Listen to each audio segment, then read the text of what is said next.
He cuffed me in the middle of the night, slammed me to the floor, and whispered in my ear, "You're nothing but worthless trash, Alyssa. I'll sell all your secrets and no one's coming to save you." I didn't cry. I just stared into his bloodshot eyes and smiled. Because I knew in 15 minutes special forces would break down the door and drag him out screaming in terror. If you think this is just an ordinary family story, you're wrong. Don't forget to subscribe now to catch our upcoming films filled with haunting dark truths and raw human stories. Snow howled outside the window of the Black Hawk helicopter as Alyssa sat strapped to her seat, her boots planted firm against the vibrating floor. White mist spiraled in the dark sky beyond the thick glass, swirling with an eerie glow under the aircraft's floodlights. Her eyes, an unflinching steel gray, didn't blink against the rhythmic flash of the navigation beacons slicing through the blizzard. She hardly felt the cold seeping through the reinforced panels, or the subtle tremor in her fingertips resting against her tactical thigh holster. She simply breathed, long, even inhales through her nose, slow releases past lips pressed together in a thin, determined line. Inside her chest, her heart beat with the quiet fury of a trapped wolf. "I don't cry anymore. There's no one left worth crying for." The words whispered in her mind, like a voice echoing off frozen cave walls, each syllable frosting into resolve. Her pupils dilated slightly as the aircraft tilted, descending through a low bank of ice fog toward the faint orange glow of runway flares on the distant tundra. Iceland spread out below her in nothing but white emptiness, endless plains of ice reflecting the dying moonlight. Her chin dipped half an inch as her jaw clenched against the memory scraping across her skull. Mark's grin, that crooked smirk curling up beneath his thinning beard as he snapped the cuffs around her wrists, metal biting into bone so tight her pulse stalled for a fraction of a second. She could still smell his coffee-stained breath, feel the humid rasp of his whisper against her ear. "You're not a soldier, Alyssa. You're a little girl playing war. You always were." A blink. That was all it took. One flutter of her lashes, and his image burned again into the backs of her eyes, etched in barbed wire and poison. For a moment she tasted iron at the back of her throat, the phantom tang of blood that wasn't there, but always lived with her, coiled under her tongue like a viper waiting to strike. Outside, the rotors thundered. The rhythm pulsed through her seatbelt harness, rattling her ribs, vibrating against the scar under her right collarbone where frostbite had claimed a piece of her flesh 9 months earlier. A phantom ache spread from that spot, radiating down her arm like lightning searing a winter sky. She did not flinch. The corporal across from her tried not to stare. He pretended to check his weapon's safety again, thumb brushing the cold steel nervously, but his gaze darted back to her face. Alyssa saw the flicker of something in his eyes. Curiosity, fear, pity. She didn't care enough to label it. Her breath fogged in front of her lips as she shifted slightly in the harness, tightening the straps against her flak vest until her lungs compressed in disciplined restraint. The smell of aviation fuel seeped through the air vents, mixed with old sweat and hydraulic oil scent markers of war zones she would always belong to more than any family living room. Another exhale, another clipped memory. Mark standing in their narrow hallway back in Seattle, tie half-undone sleeves rolled up as he raised his voice for the entire neighborhood to hear. "This isn't real combat, Alyssa. All this survival training, it's just government funding for spoiled kids who couldn't cut it in school. You think those scars make you tough? They make you look pathetic." His laugh echoed through her ribcage, rattling her lungs like dry leaves caught in the gutter. It was the laugh of a man who mistook cruelty for dominance, mistook contempt for wisdom. That laugh had been her lullaby for years, reverberating through walls thinner than their lies. Suddenly, the pilot's voice crackled through her headset, cutting across the memory. "Approaching perimeter. 4 minutes to drop." She blinked, clearing the fog from her vision. Her pupils constricted to razor-sharp focus as her hand reached down to check the thigh holster again, index finger grazing the polymer grip out of habit. The helicopter pitched slightly to the left, revealing a dark sprawl of prefab hangars and training facilities lit by stark halogen floodlights. Beyond them, Iceland stretched into a silent graveyard of glaciers and jagged basalt cliffs, the aurora hidden tonight behind thick snow clouds. Inside her mind, his voice hissed again. You think you're strong because you can sleep in the snow, eat worms, shoot targets in the dark. You'll come crawling back here, Alyssa, because out there no one cares about you. She let that memory settle like a stone at the bottom of a frozen lake. She did not argue with it. She simply watched it sink into blackness until the ripple faded. Then she lifted her chin, her gaze fixed forward on nothing and everything all at once. A dull boom of turbulence rocked the aircraft. The corporal's eyes widened, his boot knocking against a metal crate strapped to the deck. Alyssa's lips barely moved as she inhaled again, her diaphragm tight against her ribcage. There's no one left worth crying for. She repeated the words in her chest, each syllable pressing deeper into her bones until they were etched there, carved into marrow. Outside, the aircraft's beacon cut through snow squalls like a lighthouse in a blizzard. In that strobing flash of white and shadow, Mark's face flickered across her vision again, not in victory this time, but frozen in the moment he realized he no longer had control. His eyes had widened, mouth fallen open just a fraction, as realization spread across his features like black mold creeping up damp drywall. He had seen it too late. The steel beneath her silence, the predator coiled behind her downcast gaze. By the time the tactical team had dragged him out of the master bedroom, by the time his feet scraped across the hardwood floor, he once forced her to scrub on bleeding knees, it was already over. His story ended in zip ties and indictment paperwork. Hers was only beginning. Her chest expanded against the ballistic plates lining her vest, oxygen filling every alveolus with the cold clarity of absolute resolve. Somewhere far below, she imagined the crack of ice breaking across glacial fissures, echoing into caverns that hadn't felt sound in centuries. That's what this moment felt like, the first fracture before an avalanche. The pilot's voice cut in again. 1 minute to perimeter. Stand by for descent. The corporal checked his weapon one last time, knuckles white against matte steel. Alyssa adjusted the angle of her helmet, her hair braided tight against her scalp, stray wisps frozen where they escaped under the chin strap. Her pulse beat slow, precise, like the ticking of a clock counting down to 0. She closed her eyes just once for half a breath, feeling the vibration of the rotors travel through the seat, through her spine, grounding her in this frozen reality. The muffled thump of her heart pulsed against her eardrums, syncing with the aircraft's rhythm until they became one. When she opened her eyes again, there was no fear, only the endless white beyond the window and the feral promise burning at the center of her chest. They think I'm coming back broken. They don't know I was reborn in the cold. A faint smile ghosted across her lips, the barest curl of something that wasn't happiness, not quite vengeance, but a clarity sharper than survival. It was the smile of someone who had already buried her old life in the snowdrifts of Alaska and would never dig it up again. The helicopter banked left, then right, aligning with the runway's invisible beacon. The descent began, hydraulics whining, fuselage vibrating with the roar of approaching tarmac. Inside the cockpit, status lights flickered red and green across Alyssa's impassive face.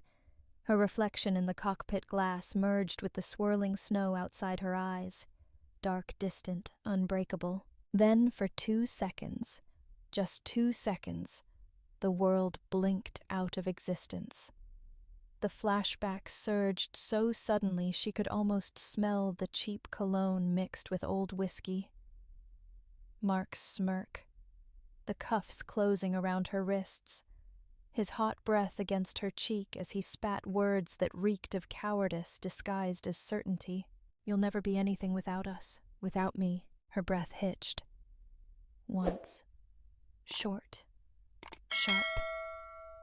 Then it steadied and the memory faded like fog burned away under an Arctic sunrise.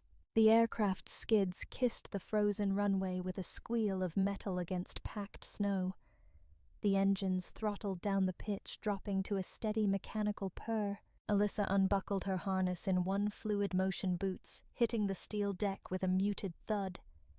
As the corporal scrambled to check his gear, Alyssa stood tall, back straight eyes locked on the open hatch, as snow spiraled in, catching the floodlights like fragments of shattered glass.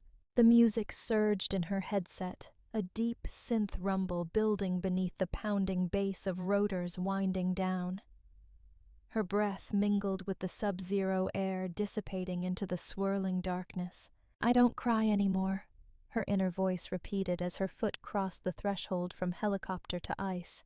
"There's no one left worth crying for." And into that silent, frozen void, the screen faded to black.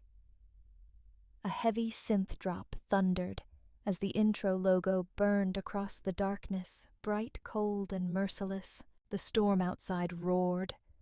The storm within her stayed perfectly, terrifyingly still. The world outside the taxi window blurred past in streaks of grey and moss green as Alyssa watched the dense pines roll by in solemn silence. Raindrops chased each other down the glass, merging and splitting like rivulets on her skin during forced marches through sleet back in Alaska. Every mile brought her closer to that small wood frame house tucked into the fringe of Seattle's northern suburbs. Every mile coiled her gut tighter with a dread so familiar it felt like a childhood blanket suffocating her in the dark. She shifted in the back seat, boots planted firm against the mat, her duffel bag heavy on her thigh. The driver glanced at her through the mirror, catching the faint outline of her sharp jaw, the sunken shadows beneath her eyes, the single long braid pulled tight against the collar of her black tactical jacket. "You sure this is the address?" he asked. Voice cautious, wary of the silence she carried like a weapon. She didn't look up. "I'm sure." The tires crunched onto the short gravel driveway that curved around the dead rose bushes lining the porch. Alyssa's heart beat once, a dull, heavy thud against her sternum as she saw the porch light flick on. The curtains parted in the small kitchen window. A silhouette shifted, and before she could even breathe, the front door flew open. "Alyssa," her mother cried, her voice cracking under the weight of relief and guilt all at once. Clara stood there, wrapped in a faded blue cardigan that sagged at the elbows. Her graying hair pulled back in a messy bun, eyes red from sleepless nights. Alyssa felt the taxi lurch to a stop, the quiet tick of cooling engine filling the space between them. She reached into her pocket, pulling out a handful of crumpled bills, handing them to the driver without a word. She stepped out into the drizzle, her boots sinking half an inch into the soft, mossy gravel. For a moment she just stood there, breathing in the damp rot of cedar and rain. The smell pulled her back to 1,000 childhood memories, playing alone under dripping branches, hiding behind garbage bins, when Mark's voice rose too loud through the thin walls, climbing the rusted ladder of the old treehouse to stare at the stars and imagine a life where her lungs could expand freely. But before she could bury herself in those ghosts, Clara was on her, wrapping her thin arms around Alyssa's shoulders, clutching her so hard the duffel bag slipped off and landed on the wet ground with a soft thud. My baby girl," Clara whispered, her tears soaking into Alyssa's braid. "You're home, you're safe." Alyssa stiffened under the hug. Her arms hovered in the air for half a second before settling lightly around her mother's waist, careful not to squeeze too hard, careful not to crush the fragile woman who still smelled faintly of lavender and stale coffee. She let her cheek rest against Clara's hair for the briefest moment, inhaling that scent, letting it scrape something raw inside her chest. Then she opened her eyes and saw him. Mark stood in the doorway, leaning one shoulder against the peeling wooden frame. His arms were crossed over his chest. thick forearms roped with muscle, grown soft and slack with age. His gut pressed against the faded grey Henley he always wore on weekends. But it wasn't his posture or his build that made Alyssa's pulse spike with an instinctive cold hatred. It was his face, that smirk, his lips twisted up in one corner, eyes half-lidded, as though amused by a private joke only he understood. He nodded once at her, a lazy gesture of recognition that carried all the dismissive contempt of a man acknowledging a stray dog sniffing around his porch. Well, look who finally decided to come back down from playing Rambo in the snow. He drawled, his voice rough with whiskey and years of scorn. Hope you enjoyed your little summer camp. Clara's grip around her waist tightened imperceptibly, her shoulders tensing. Alyssa felt the tremor run through her mother's arms. For a split second she wondered if Clara even realized how her body betrayed the fear she refused to name out loud. Mark chuckled low in his throat, the sound scraping against Alyssa's ears like a dull saw against bone. Con bé chỉ dối chơi trò bắn súng ra. His words rolled out in slow, deliberate Vietnamese, his accent thick and clumsy, but he knew exactly what he was saying, exactly how those words would burrow under her skin like parasitic worms. Alyssa's breath caught in her throat. The scar under her wrist burned beneath her jacket sleeve, a phantom sting blooming across nerve endings, long dead from frostbite. She shifted her grip on the duffel strap still hanging off her left shoulder, fingers flexing around the frayed canvas handle as if testing its weight. For half a second, she considered letting it swing forward, cracking against his shin, sending him sprawling across the porch in a howl of shock and pain. But instead she just stood there, silent, her gaze flicked down to her hand where it clutched the strap. The cuff of her jacket had pulled back half an inch, revealing the pale, puckered edge of a scar that ran diagonally across her inner wrist. A relic from the 6th week of survival training when she'd slipped on black ice with a hunting knife clutched in her grip. The blade had torn through flesh down to tendon. The blood froze almost instantly in the -40 wind chill crystals forming across the gash before the medic could seal it shut with cold metal staples. She tightened her fingers, tugging the jacket sleeve back down to cover it. The memory flickered across her mind in a split-second flash. The pain, the wind screaming in her ears, her pulse pounding with a single thunderous thought. Don't pass out. Don't pass out. If you sleep, you die. Here, standing on the damp, mossy gravel of her childhood driveway, her pulse beat with that same quiet determination. Mark shifted against the doorframe, scratching at his chin with 2 thick fingers. His eyes gleamed with lazy malice as he gestured toward the doorway with a tilt of his head. Don't just stand there like a damn statue, he said, exhaling whiskey breath into the cold drizzle. Get inside before you catch pneumonia. We both know you're not as tough as you pretend. The corner of her lips twitched. Not enough to form a smile, just the faintest muscle spasm, a flicker of something sharp and feral before it disappeared back into her cold, impassive mask. She reached down, picking up the duffel bag with one fluid motion, slinging it back over her shoulder. The canvas was soaked where it had touched the ground, droplets clinging to the edges of the molly straps like beads of mercury. Alyssa stepped past her mother, brushing lightly against Clara's shoulder as she crossed the threshold into the house.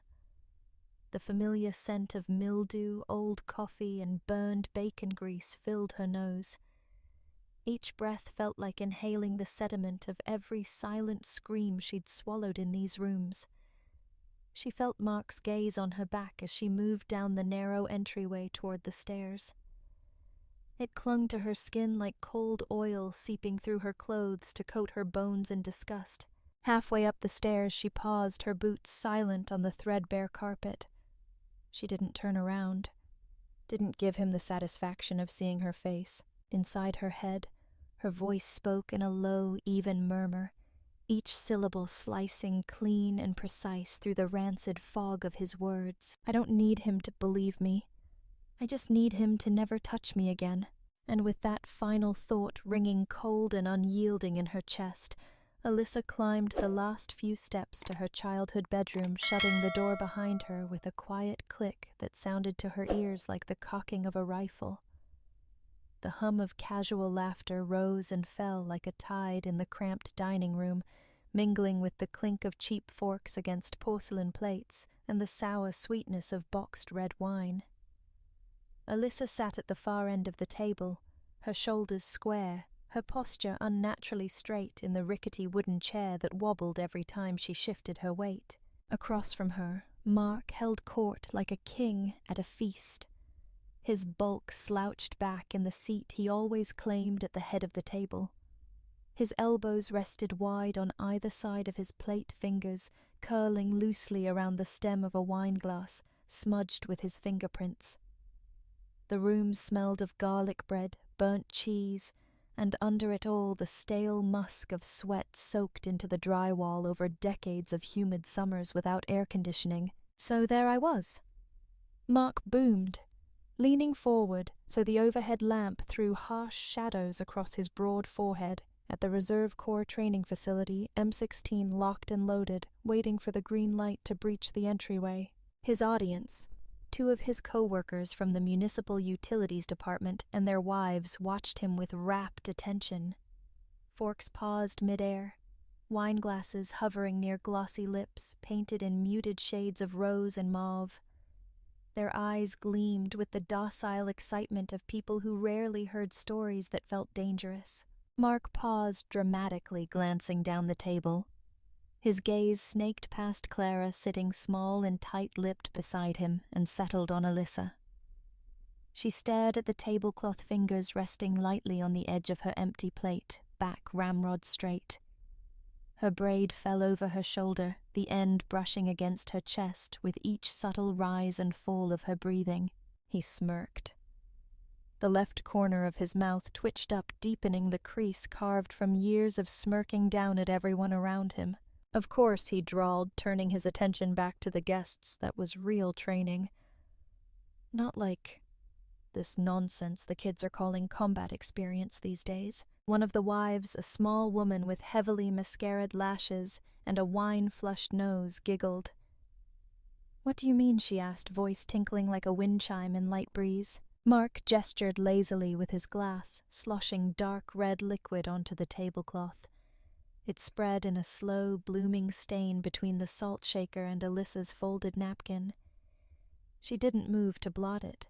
"Take our Alyssa here," he said, voice rising in volume just enough to draw everyone's eyes to her end of the table.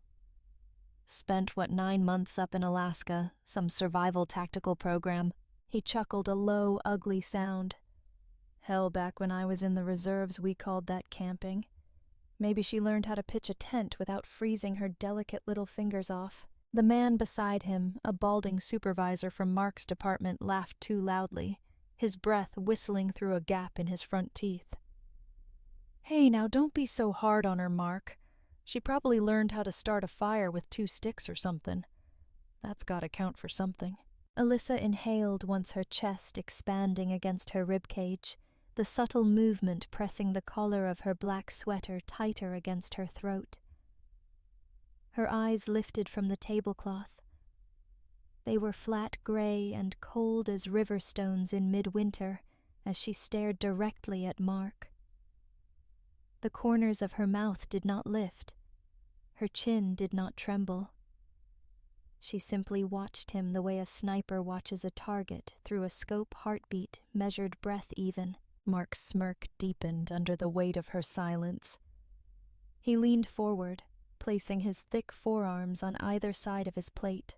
The table creaked under the shift of his bulk. "You know," he said, lowering his voice to a conspiratorial rumble, "I bet she's just out there playing airsoft in the woods with all the other weekend warriors, running around with plastic rifles calling it training."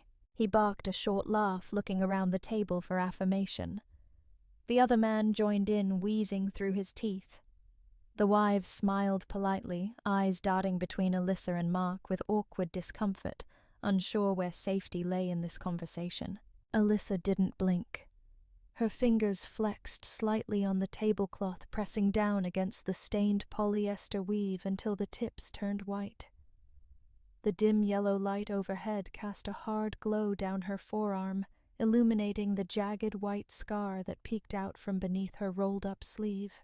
It gleamed under the greasy lamplight, puckered and uneven where the blade had sliced through flesh, and the cold had burned the edges shut before the medic arrived. It was an ugly scar, an honest one. There was no way to pretty it up with biogel or laser smoothing. It cut across her wrist at a brutal diagonal, a permanent reminder of what real survival training demanded of her, not posing with painted rifles in sunlit fields, but crawling through sleet and ice with blood freezing solid against metal triggers. The man with the gap-toothed whistle noticed it first. His eyes widened, mouth falling open slightly. His wife followed his gaze, her lips parting in a small, silent gasp as she registered the scar, her mascara-heavy lashes trembling. Mark didn't notice. He was too busy basking in the echo of his own laugh, swirling the remnants of his wine around and around like muddy water in a drain. Alyssa's gaze remained locked on him, unblinking, cold-stripped of anything human. For a fraction of a second, the table fell silent. Even the hum of the refrigerator in the adjoining kitchen seemed to fade as the others shifted in their seats, eyes darting between Mark and the woman who sat as still as a drawn bow. Clara reached out tentatively, her trembling fingers brushing against Alyssa's wrist, covering the scar. Her touch was feather-light, her skin paper-thin and chilled. Alyssa did not pull away, but neither did she acknowledge her mother's touch. Her eyes remained fixed on Mark, who finally paused mid-sip, frowning at the sudden stillness around the table. What he demanded, his voice turning sharp around the edges, slicing into the silence like a dirty blade. "What are you all looking at?" His gaze followed theirs, landing on Alyssa's exposed wrist under Clara's trembling hand. His lip curled in disgust. "Oh, for God's sake!" he spat. Setting down his glass so hard red droplets splashed onto his plate.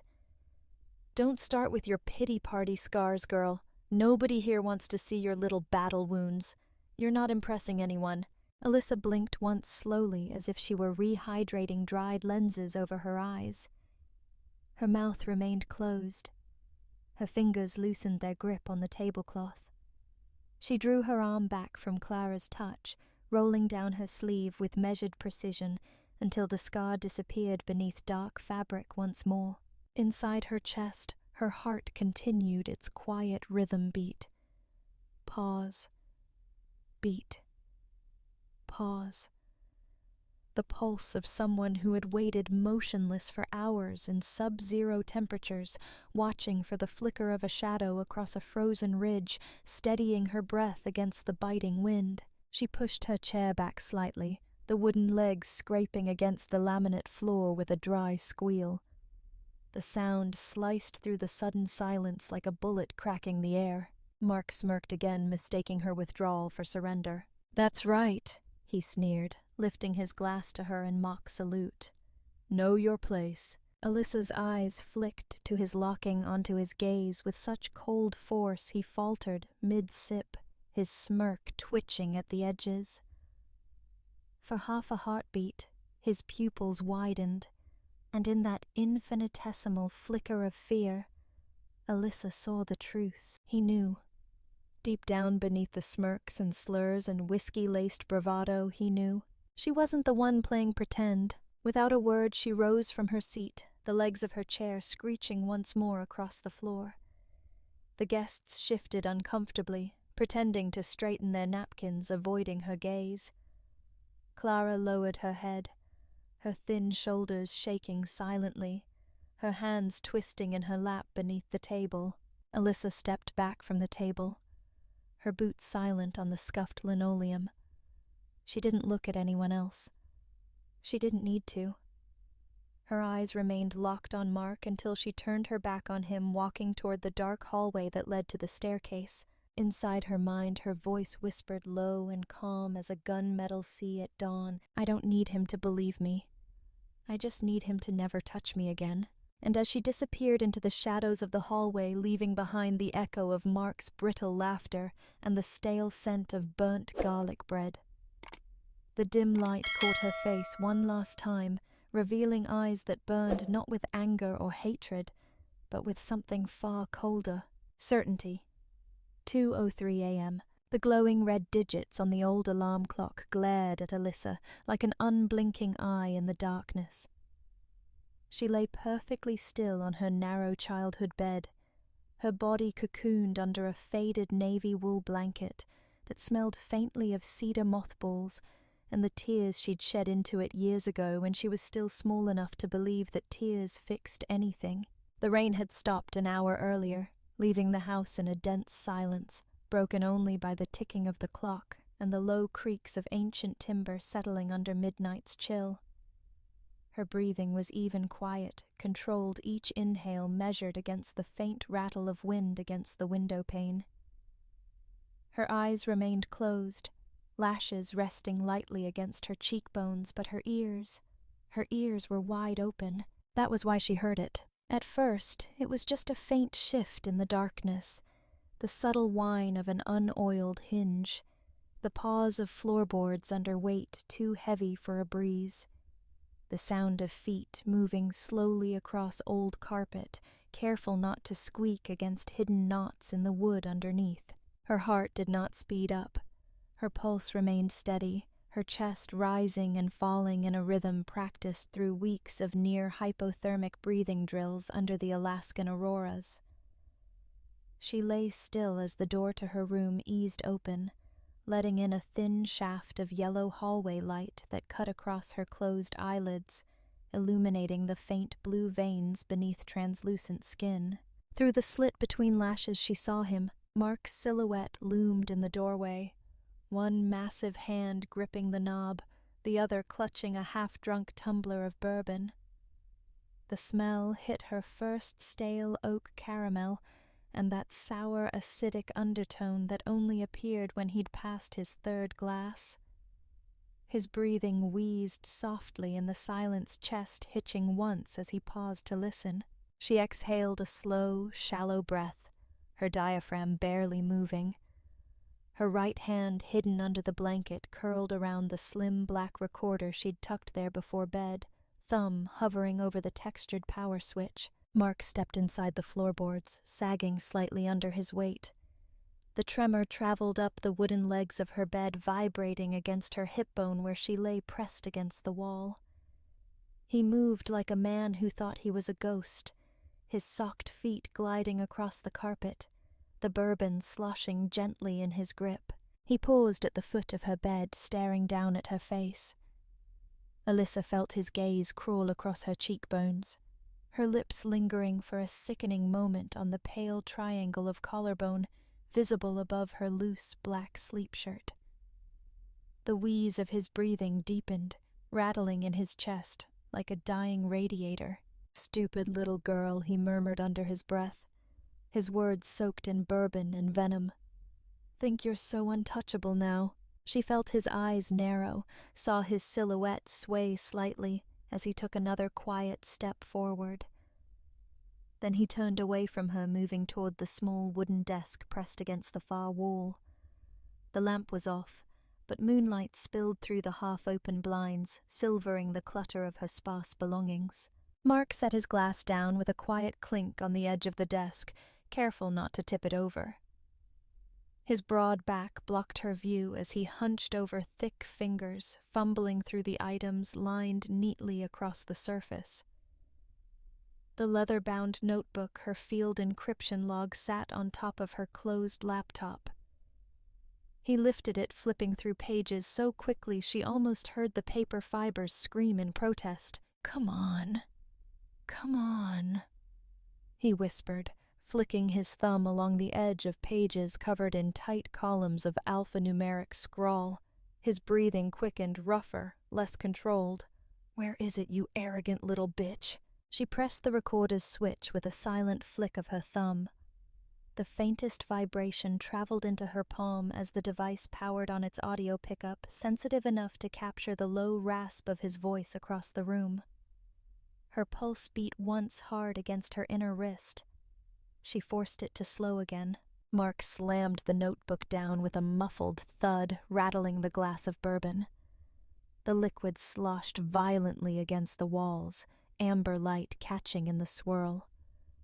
He reached for her laptop, sliding it closer, the rubber pads on its underside squeaking against varnished wood. The moonlight struck his face at an angle, revealing the deep grooves etched from decades of scowling and snarling, the thin lips pressed tight in drunken frustration. He pressed his thumb against the fingerprint scanner. Nothing. A guttural snarl rumbled in his chest. Alyssa felt the hairs on her arms rise under the blanket, not in fear, but in silent, seething disgust. He tried again, smearing sweat and bourbon oil across the glass sensor. The screen remained black. "God damn it," he hissed, glancing over his shoulder toward her motionless form. For one chilling second, their eyes met through the darkness, or would have if hers had been open. She kept her breathing slow, chest rising in a sleepy cadence, mouth slack with feigned dreams. He turned back to the laptop, wiping the scanner with the edge of his t-shirt. His stomach bulged over the waistband of sweatpants that sagged low on his hips, exposing wiry black hairs and pale skin splotched red from drink. Password, he muttered, snatching up the notebook again, flipping through it with shaking hands. The pages flared under moonlight, covered edge to edge in codes, call signs, comms frequencies, operational timestamps, none of it labeled clearly enough for his drunk eyes to decipher. "Fuck you, Alyssa," he spat, tossing the notebook down. It landed with a quiet slap against her folded uniform pants, stacked at the corner of the desk. He grabbed his bourbon glass and threw back the remaining inch in a single swallow, his throat working hard against the burn. The smell of alcohol intensified, filling the small room with its acrid sting. He wiped his mouth on the back of his wrist, leaving a sheen of spit and bourbon across his beard. For a moment he just stood there, swaying slightly, staring down at the closed laptop. His breathing was ragged, rattling wetly in his chest like loose pennies in a tin can. Then he turned away, leaving the desk in disarray. He stumbled once over the edge of the rug, catching himself against the foot of her bed. His massive hand landed on the quilt near her hip, fingers splaying out so close to her skin she felt the heat radiating from his palm. She didn't move, didn't flinch, didn't breathe. His thumb flexed once against the fabric, curling inward as if fighting the urge to squeeze. Then he pulled away, pushing off the mattress, and shuffled toward the door. His silhouette cut across her vision as he paused in the doorway, scratching the back of his head with stubby fingers. "You think you're so special?" He slurred softly, almost to himself. "You're nothing. Nothing but a disappointment. Just like your mother." He stepped into the hallway, the old floorboards creaking under his retreating weight. The door swung half-closed behind him, leaving the room in a darkness so heavy it pressed down against her chest like a slab of cold granite. For a long moment, Alyssa lay there listening to the muffled wheeze of his breathing, fade down the hall, followed by the squeak of the bathroom door and the metallic ping of the towel rack as he fumbled against it. She exhaled long and slow, letting her diaphragm collapse fully for the first time in what felt like hours. Her thumb pressed the recorder switch again, powering it down with a faint electronic tick that sounded deafening in the silence. The scar on her wrist throbbed under the blanket, a phantom ache that pulsed in time with her steady, measured heartbeat. She blinked into the darkness, her eyes gleaming with a cold, detached clarity. Her mind did not race. It moved with precise calculation, cataloging every word he'd spoken, every drawer he'd rifled through, every careless clue he'd left behind. This was not fear. This was data, and as the moon slipped behind a drifting cloud, leaving her room in pitch black, a single thought burned through her chest like a command carved into bone. Tomorrow, he won't know what hit him. The smell of burnt coffee drifted up the staircase, weaving its way under Alyssa's door like a blackened snake. She sat on the edge of her bed boots, laced tight braid, knotted into a severe coil at the nape of her neck. Her laptop sat closed on the desk, the thin outline of her field notebook tucked precisely beneath it. Outside, pale dawn light struggled through low Seattle clouds, casting her room in a dim gray glow. She heard his footsteps before she saw him, the heavy, flat thud of socked feet trudging up carpeted stairs. Each step was measured deliberate, the stride of a man who moved through his home like he owned not just the walls and furniture, but the people living within them. The door swung open without a knock. Mark filled the frame, his wide shoulders blotting out the flickering hallway light. His hair stuck up in uneven clumps, flattened where he'd slept on it, and his eyes were bloodshot, puffy with drink and unfinished sleep. He didn't speak at first. He just stood there, his chest rising and falling under a stained gray thermal, staring at her with eyes that gleamed flat and cold. Alyssa didn't move. Her elbows rested lightly on her knees, hands clasped together between her thighs, posture relaxed, but ready to spring. Her gaze drifted up to meet his, her eyes devoid of fear or greeting. Finally, he exhaled a sharp breath that whistled through his teeth. "Get up," he growled. She didn't move. He stepped forward, each footfall sinking into the old carpet with a muffled thump until he stood over her. The sour reek of stale whiskey and cheap coffee radiated from his pores, mingling with the faint scent of sweat beginning to sour under his arms. I said, he snarled, reaching down to grab her forearm, his grip bruising instantly. "Get the fuck up." Alyssa rose in a single smooth motion, her back straightening like a steel rod, her boots silent against the carpet. She was nearly his height when she stood. The realization flickered across his eyes, sharpening the anger that twisted his features. He shoved her backward until her calves bumped against the edge of the desk. The impact rattled the laptop slightly, its lid vibrating against the wood. Mark leaned in close, his mouth a thin, trembling line. Spittle clung to the corner of his lips as he spoke. "You're going to give me the pass," he said, each word clipped and heavy with threat. "Now." She stared back at him, her eyes unblinking, her breathing slow and measured. Behind her, the sunrise cast a pale halo around the silhouette of her head, illuminating the faint ridge of an old scar running along her jawline. He slammed his fist against the desk beside her hip, the wood cracking slightly under the blow.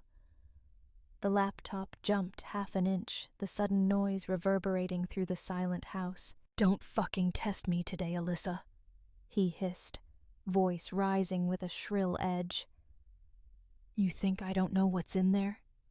You think I don't know who would pay to see it?" His eyes darted around the room, pupils dilated, sweat beginning to bead on his forehead despite the cold draft slipping under the window frame. "Your little secret codes, your military files. I know what you're hiding, and you're going to give it to me." Alyssa tilted her chin slightly, just enough to lock her gaze directly onto his, her irises storm gray and unreadable. "And if I don't?" she asked, her voice low, calm, every syllable enunciated with icy precision. Mark's jaw tightened, veins bulging along the sides of his thick neck. His lips peeled back in a sneer, exposing yellowed teeth clenched so hard his temples throbbed. "Then you end up like your mother almost did," he spat. Alyssa blinked once slowly. Her hands remained loose at her sides. "What?" he chuckled, but it was a sound stripped of all mirth, dry, brittle, cruel. He leaned in so close she could feel the heat of his breath against her cheek, smell the rotting sweetness of cheap bourbon still clinging to his gums. "That time we went skiing at Crystal Mountain," he murmured, voice dropping to a conspiratorial whisper. "When you were 12, your mother fell off the trail near Dead Horse Hollow, remember?" His eyes gleamed with the sick shine of a predator recounting its favorite kill. "She told you it was an accident, that her binding snapped. But guess who loosened it before she strapped in?" He grinned wide and feral. Accidents happen in the cold, Alyssa, especially to people who think they're better than everyone else. People like you. For a moment, the world narrowed to the drumming of her pulse in her ears, each beat echoing in her ribcage like a gunshot ricocheting through an empty hall. Her fingers flexed once at her sides, the old scar on her wrist pulling tight. He leaned back, satisfied with the frozen stillness in her posture. Now, he said, extending a meaty palm toward her, "Give me the pass." Silence swallowed the room. The clock on her nightstand ticked once, twice, 3 times. Outside, a crow cawed harshly into the dawn. Then, with a small exhale that barely moved her chest, Alyssa reached down to the pocket of her cargo pants and withdrew a folded square of paper. She didn't break eye contact as she extended it toward him, holding it between 2 fingers like a surgeon offering a scalpel. His eyes flickered down greedily. His fingers snatched the paper from her grasp, unfolding it with rough, impatient jerks. His pupils widened as he scanned the handwritten code string scrawled across the top half. He inhaled sharply, a ragged, triumphant sound. For a moment, his face softened with relief and savage victory. His shoulders relaxed, his chest expanding in a smug, satisfied breath. "See?" he crooned, folding the paper and tucking it into the waistband of his sweatpants. "That wasn't so hard, was it, Princess?" Alyssa didn't reply. Her gaze didn't waver. She simply stood there, eyes locked onto his, with an expression so devoid of emotion it chilled the air between them. Mark smirked, reaching out to pat her cheek with 2 thick fingers. The touch left a smear of sweat and bourbon oil on her skin. "Smart girl," he murmured. "You always knew when to give up." Then he turned lumbering out of her room with heavy steps, leaving the scent of sour coffee and rotting dreams lingering in his wake. The moment he was gone, Alyssa released a slow, silent breath, her shoulders rising and falling once as she closed her eyes. The scar under her wrist pulsed with phantom pain, but she didn't flinch. Instead, her lips curled in the faintest ghost of a smile, not of joy, not of victory, but of ruthless, calculating resolve. Because the pass he held wasn't real, and tomorrow she would make sure he knew just how fatal his mistake was. The world was nothing but white. White wind, white sky, white pain searing across every inch of Alyssa's frozen skin. The snowstorm howled around her like a pack of starving wolves, whipping flakes so hard against her face they cut like shards of broken glass. Her eyelashes were clumped together with ice vision blurred into streaks of shapeless gray as she forced her legs to keep moving through waist-deep drifts. Every muscle screamed with fatigue. Her thighs burned with lactic acid, each step an agony of frozen ligaments threatening to snap with the strain. The bitter cold sank through every layer of tactical fabric and synthetic insulation, creeping across her flesh in numb tendrils until she could no longer feel her feet inside her boots. Somewhere in the raging darkness, a distant voice shouted over the radio, "Alpha 2, status. Repeat Alpha 2 status." She couldn't feel her fingers well enough to press the comms button strapped to her chest harness. She clenched her fists, feeling only the stiff resistance of unresponsive tendons as she stumbled forward, the frigid air tearing down her throat in ragged gasps. Each inhale tasted of metal and blood. Each exhale drifted out in quick silver streams before being shredded apart by the shrieking wind. Her mind began to flicker, blank spots blooming across her consciousness like ink spreading through paper. "Sleep," her body begged. "Just for a second. Just close your eyes and rest." The cold wouldn't hurt if she closed her eyes. She tripped over a hidden ice ridge buried beneath fresh snowfall.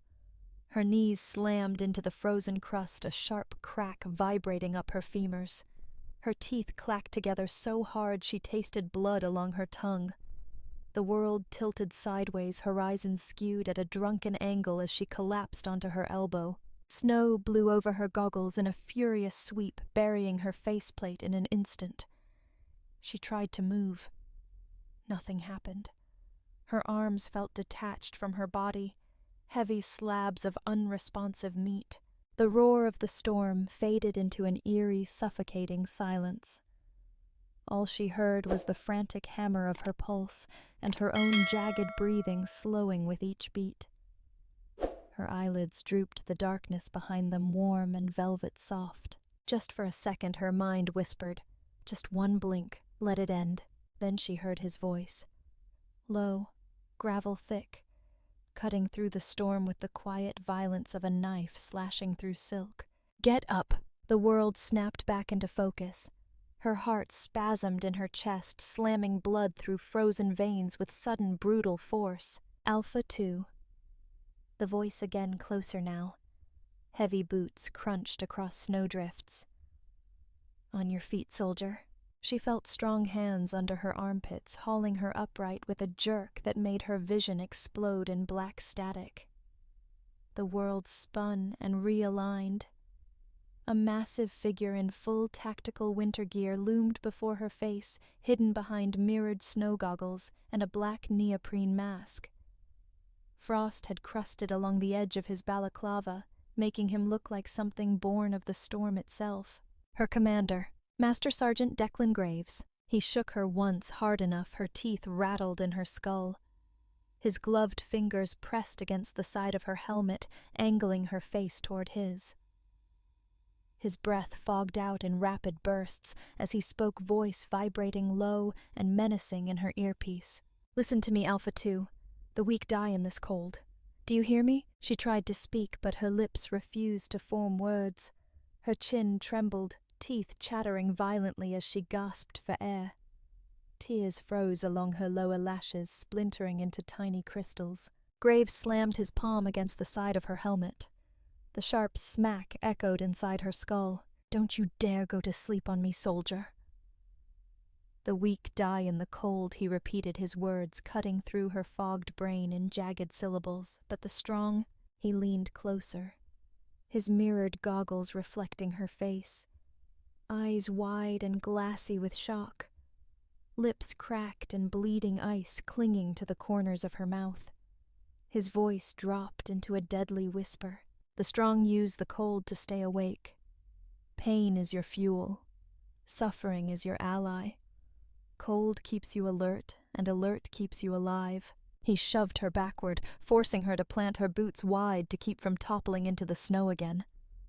The sudden jolt sent a burst of adrenaline through her chest, her heart rate spiking painfully. Her vision cleared in sharp bursts of color and shadow, the swirling whiteout, the flickering red LED of her chest beacon, the frozen black ridgeline rising behind Graves's broad shoulders. She sucked in a ragged breath, feeling the cold burn deep into her lungs, shocking her system awake with stabbing pain.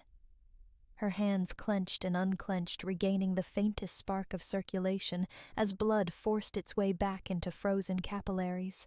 Graves nodded once, seeing the shift in her stance. His voice growled through the comms, vibrating with grim approval.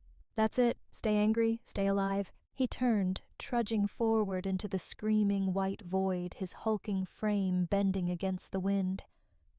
She watched him for half a second, her vision tunneling down to his dark silhouette, anchoring her in the swirling chaos.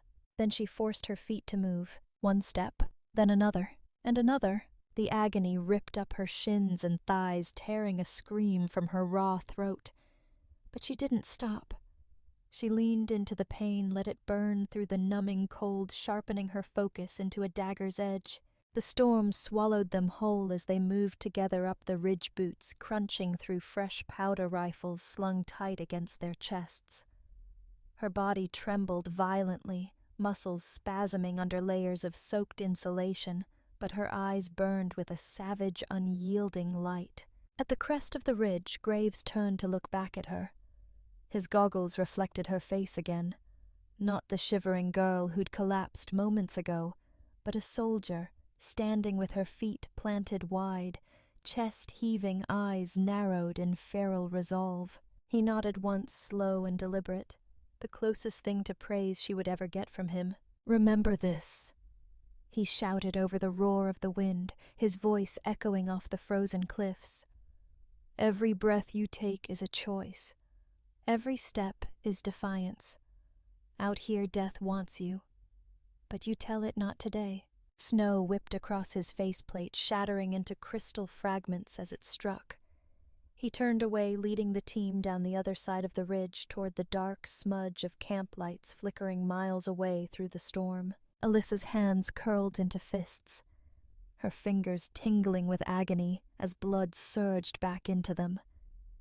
Each step sent fresh shocks of pain shooting up her legs, but beneath the agony burned something deeper, something sharper than adrenaline, stronger than fear. Resolve. She sucked in a lungful of frigid air, feeling it slice down her throat like broken glass. The weak die in the cold. Her boots crunched forward into the raging white. The strong use it to stay awake, and as the storm howled its fury across the endless frozen wasteland, Alyssa walked through it with eyes that burned brighter than the dawn. The door clicked shut behind him with a muted finality that hummed through the floorboards long after his footsteps faded down the hallway. Alyssa remained perfectly still, eyes locked on the thin crack of light beneath the door. Dust motes drifted lazily through the dawn glow, swirling around her boots in silent eddies. She counted his steps, the creak of the landing, the descending thuds down the stairs, the muffled scrape of his coffee mug against the kitchen countertop, the heavy thunk of the refrigerator closing. Only when silence settled again over the house did she move. Her hand shot to the waistband of her cargo pants, pulling out the passcode slip he had dropped while stuffing it into his sweatpants earlier. She turned it over once between her fingers, then ripped it into 4 neat pieces, letting the fragments drift down onto her desk like snowflakes. Her eyes were blank, not dead, blank with intent. She sat down at the narrow pine desk and flipped open her laptop. The boot screen flickered in the dim light, illuminating her face with a cold blue glow that sculpted her cheekbones into sharp planes of shadow. Her fingers hovered above the keyboard for a split second, knuckles pale with tension, before she began typing in rapid bursts of silent, ruthless precision. First the encryption protocols. Command lines scrolled across the screen in streams of green and white code as she keyed in her top-tier security layers.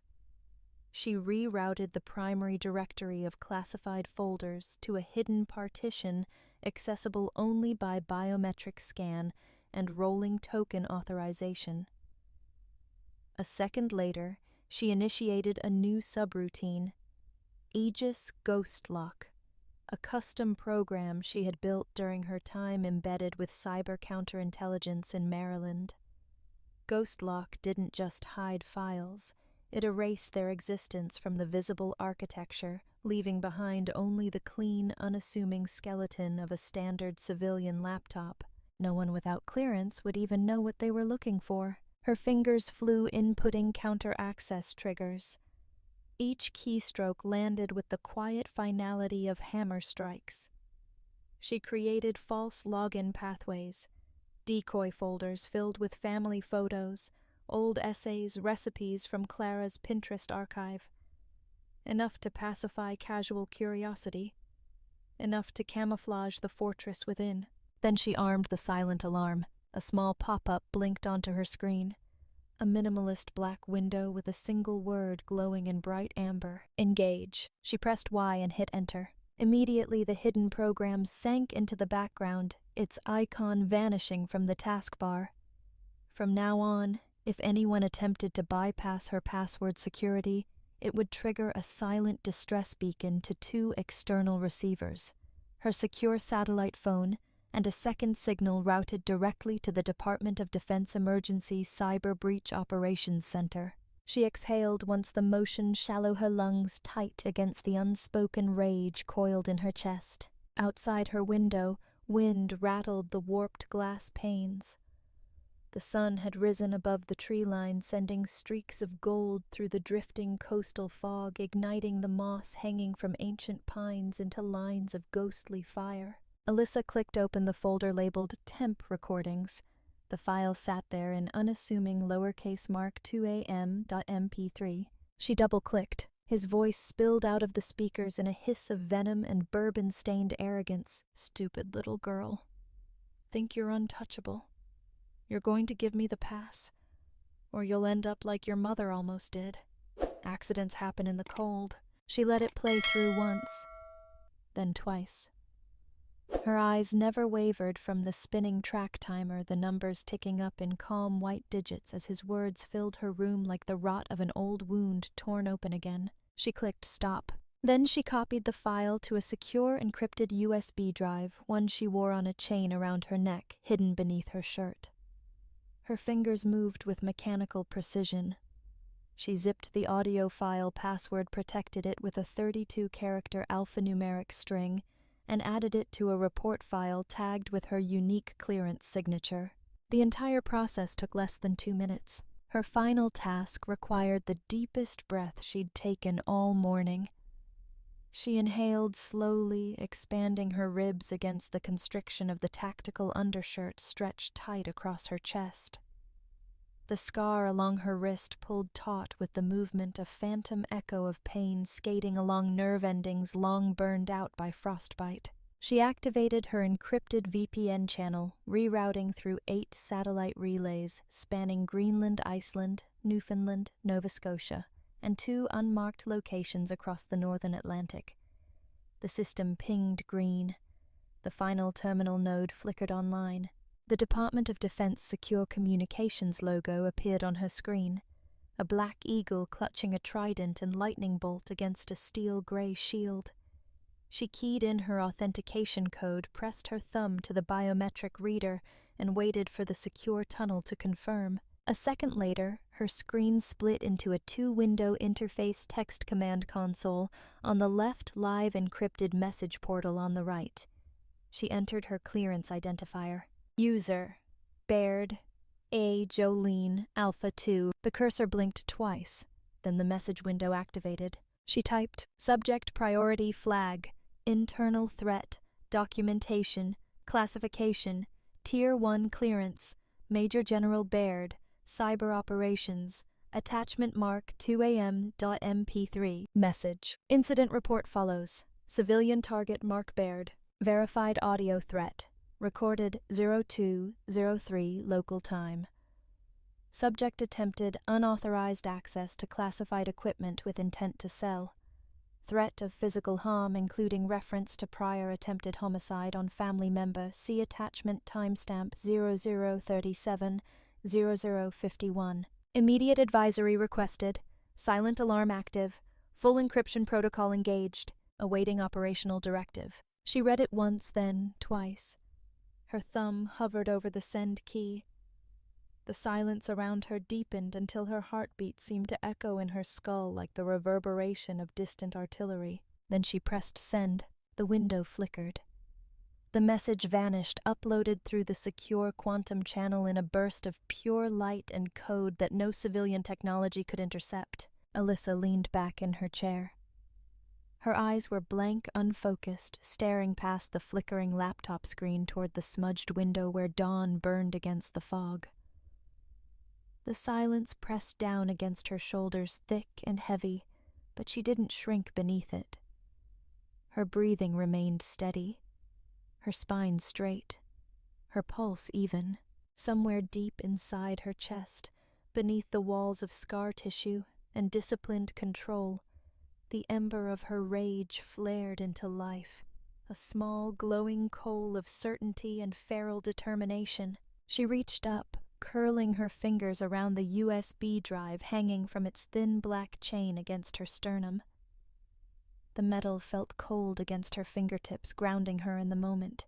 Outside, the crows were gathering in the skeletal branches of the pine trees, black bodies hunched against the pale wind. They watched her window in silent witness as she closed her laptop with a quiet click, the lock on her jaw tightening as her gaze burned through the glass and into the morning beyond. Her voice whispered across the silence, low and calm, a promise spoken to no one. "Run while you can, Mark. The hunt begins today." The house lay cloaked in the oily blackness of a moonless winter night, every window blank, with the heavy suffocation of drawn curtains. In the living room, the only illumination came from the dim glow of Mark's laptop screen, casting his hunched silhouette onto the ceiling in giant distorted shadows. His fingers moved with surprising speed for a man with hands so thick and scarred.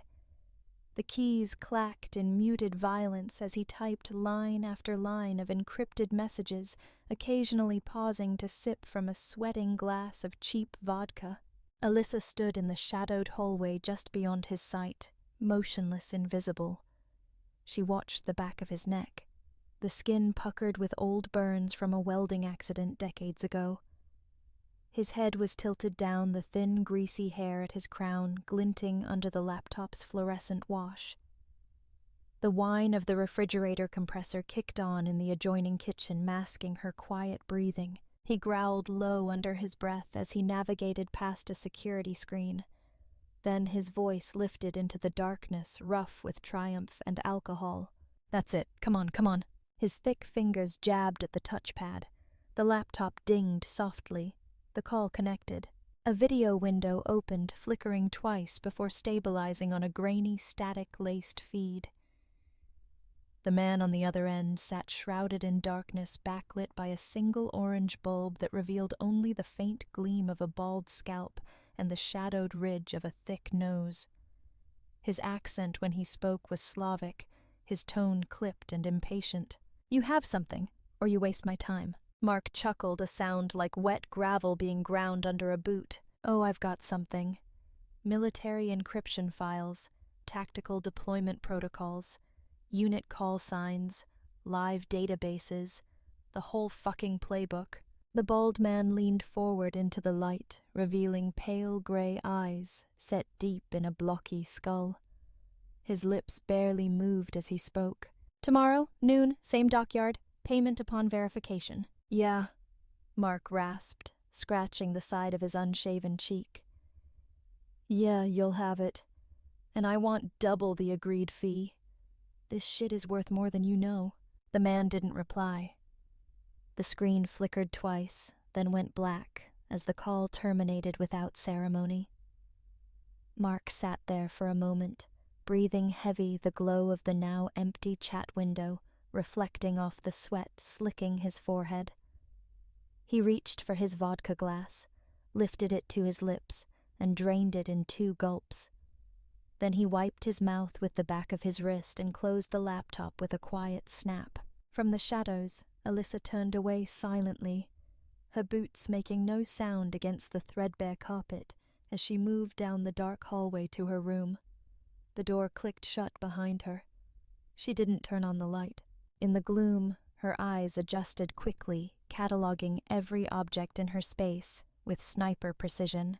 Her backpack lay unzipped on the bed, half packed with rolled black tactical clothing, a thermal flask, 2 protein bars, and a blister pack of caffeine tablets.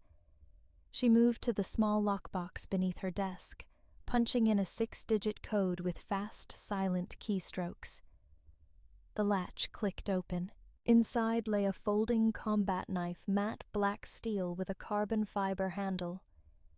She lifted it from its foam cradle, feeling the familiar weight settle into her palm, grounding her in cold, silent purpose. Her thumb pressed against the flipper stud.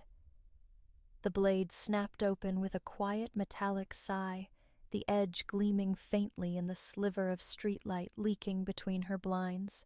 She tested its balance once, flipping it in her grip before folding it back down and sliding it into the sheath sewn along the inner lining of her backpack's side compartment. Next, she reached for a small, ruggedized hard case the size of a matchbox. She flipped it open to reveal a sleek black tracking beacon, its surface coated with infrared absorbing polymer. She pressed its activation switch. A tiny green diode flickered twice before winking out, confirmation it was now broadcasting in silent burst mode to the DoD SATCOM relay orbiting above the North Pacific. She slipped it into the hidden interior pocket of her backpack, pushing it down until it nestled beneath the folded spare shirt. Her movements were deliberate, economical, no wasted motion, no trembling hesitation. Her burner phone sat on the desk face down, the cracked casing spiderwebbed across one corner. She picked it up, thumbed through a contact list containing only 3 entries, 2 labeled with meaningless code words. The third simply read, "Command line, silent." She didn't dial, not yet. Instead, she opened the phone's back panel, removed the primary SIM, and replaced it with a fresh one from the pack hidden under the bottom drawer of her desk. Her breath was steady, her pulse low and even. Outside, a police siren wailed somewhere distant in the city, the sound echoing off damp asphalt and rain-black rooftops. It faded quickly, swallowed by the droning rush of passing highway traffic. She zipped the backpack shut, sliding it off the bed and onto the floor beside her boots. Her hand lingered for a moment on the grab handle, thumb brushing over the rough nylon weave. A phantom ache pulsed along her wrist where frostbite had left its permanent signature under her skin. She rotated the joint, slowly feeling the faint pull of scar tissue, the cold clarity it always brought her. From down the hallway, Mark's heavy tread moved toward the stairs. She heard the groan of the banister under his weight, the quiet grunt as he lowered himself step by step. The faint glow of the kitchen light spilled through the bottom crack of her door, illuminating the toes of her boots lined up in perfect military alignment. She closed her eyes and inhaled deeply, the air filling her lungs with the scent of cold metal, old wood, and silent purpose. When she exhaled, the sound was no louder than the settling of dust on the windowsill. Her voice spoke into the darkness, low and almost soundless, vibrating against her chest more than echoing in the still room. "Tomorrow ends him." She reached down, grabbed the backpack, and slid it into the shadows beneath her bed. Then she sat on the edge of the mattress, elbows braced on her knees, staring at the blank wall across from her. Her eyes didn't move. They didn't blink. They simply burned in the dark like twin coals, unblinking, waiting for dawn to bring war. And far above the sleeping house, silent against the void of a moonless sky, a single satellite pivoted on its orbital path, catching the first thin rays of the rising sun as it locked onto the beacon pulsing from the room below. The room was silent, except for the quiet tick of the old radiator as it cooled against the winter night. Alyssa sat cross-legged on the floor beside her desk, a small tactical penlight gripped between her teeth as she tightened the last strap on her pack.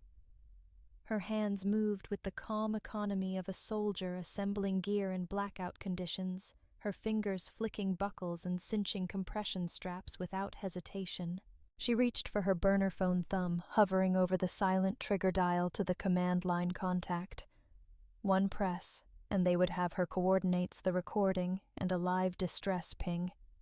One press and this nightmare would end with him in cuffs and her on a helicopter back to where her mission mattered. She never heard him coming. The door exploded inward, slamming so hard against the wall the wood cracked under the force.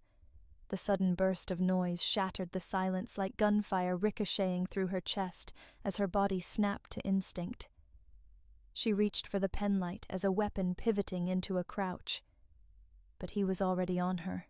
Mark charged across the small room in 3 thundering strides, his bulk blotting out the dim lamplight as his shadow swallowed her whole.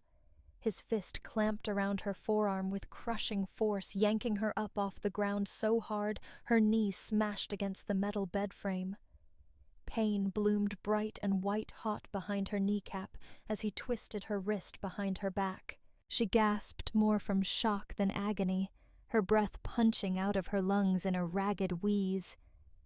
The penlight clattered to the floor, rolling under the desk and spinning in frantic circles, its narrow beam slicing across the walls in jerky, panicked arcs. "Think you're smarter than me, huh?"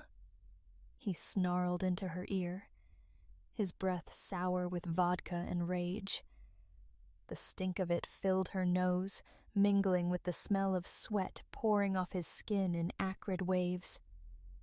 Think you can fuck with me and walk away? Her free hand clawed for the inner pocket of her pants, seeking the foldable blade hidden there.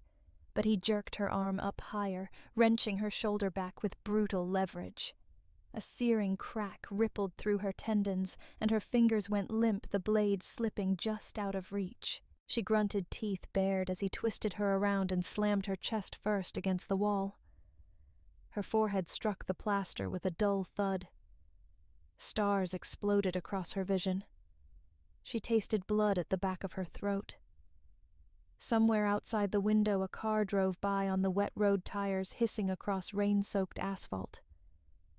Inside this room, the world had narrowed to her ragged breathing, his panting grunts and the sharp metallic snap of the handcuffs as he locked one cold steel ring around her right wrist.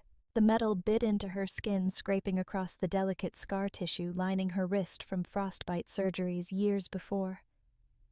She tried to wrench away, using her momentum and low center of gravity to break his stance, but he was too heavy, too drunk with adrenaline to feel the subtle shift of leverage. "Hold still, you little bitch!" he hissed, wrenching her arm up until her shoulder burned with electric pain. The second cuff clamped around her left wrist, locking her hands behind her back with a final echoing click. The sound vibrated through her bones, a prison door slamming shut inside her chest. He spun her around to face him. For a brief second, her eyes focused on his face. His skin was flushed purple with rage, eyes bloodshot and bulging spittle flying from his lips as he shouted, "You think I don't know what you're doing? Think I don't see you sneaking around, sending your little files, your little secret messages?" His fist came up so fast she almost didn't register the motion. The back of his hand cracked across her cheekbone with the flat, wet slap of flesh against flesh. Her head whipped sideways, pain blooming out from her cheek in a hot, searing burst that radiated down her neck and up into her temple. She stumbled, knees buckling under her as she collapsed onto the floor. The cuffs dug into her wrists, sending hot electric shocks up her forearms as her weight yanked against the unforgiving metal. The carpet scraped her cheek as she landed sideways, breath wheezing out of her lungs in a ragged gasp. Her vision flickered in and out, shadows spinning around the edges. The taste of blood pooled against her tongue, coppery and familiar. Above her, Mark loomed, chest-heaving nostrils flaring as he glared down at her. The overhead lamp flickered once, twice, illuminating the jagged sweat trails glistening down his temple. He ran a shaking hand through his thinning hair, smearing sweat and spit across his forehead as he muttered curses under his breath. "Thought you were so special, didn't you? Out there playing soldier while I took care of your mother. While I kept this house standing." He kicked her once, not hard enough to break ribs, but enough to drive a grunt from her throat as her body folded inward. Pain lanced through her gut, nausea surging hot and bitter up her esophagus. She swallowed it down, biting back the groan that clawed its way up her chest. She lay there, cuffs biting into her skin cheek, pressed against the gritty carpet fibers, watching the beam of her fallen penlight spin slowly beneath the desk. The shadows it cast across the walls danced in frantic circles, a silent metronome to the chaos unfolding in her room. And then her breathing slowed, her pulse steadied. The pain receded, sharpening into a hard, cold clarity that burned away the fog clouding her thoughts. She blinked once, letting the tears pooling in her eyes spill down onto the carpet, silent and unnoticed. Inside her mind, her voice whispered with deadly calm, a predator's growl vibrating in the hollow of her chest. "No one's coming to save you this time, Mark." Her eyes shifted, focusing on his boots as he paced the floor, muttering to himself about the files, the money, the men waiting for him tomorrow. Her lips curled slightly, almost imperceptibly, into the faintest ghost of a smile. No one's coming for him, but she was still here, and tomorrow, he would find out exactly what that meant. The metal cuffs bit deeper into Alyssa's wrists each time she shifted her weight on the scratchy carpet.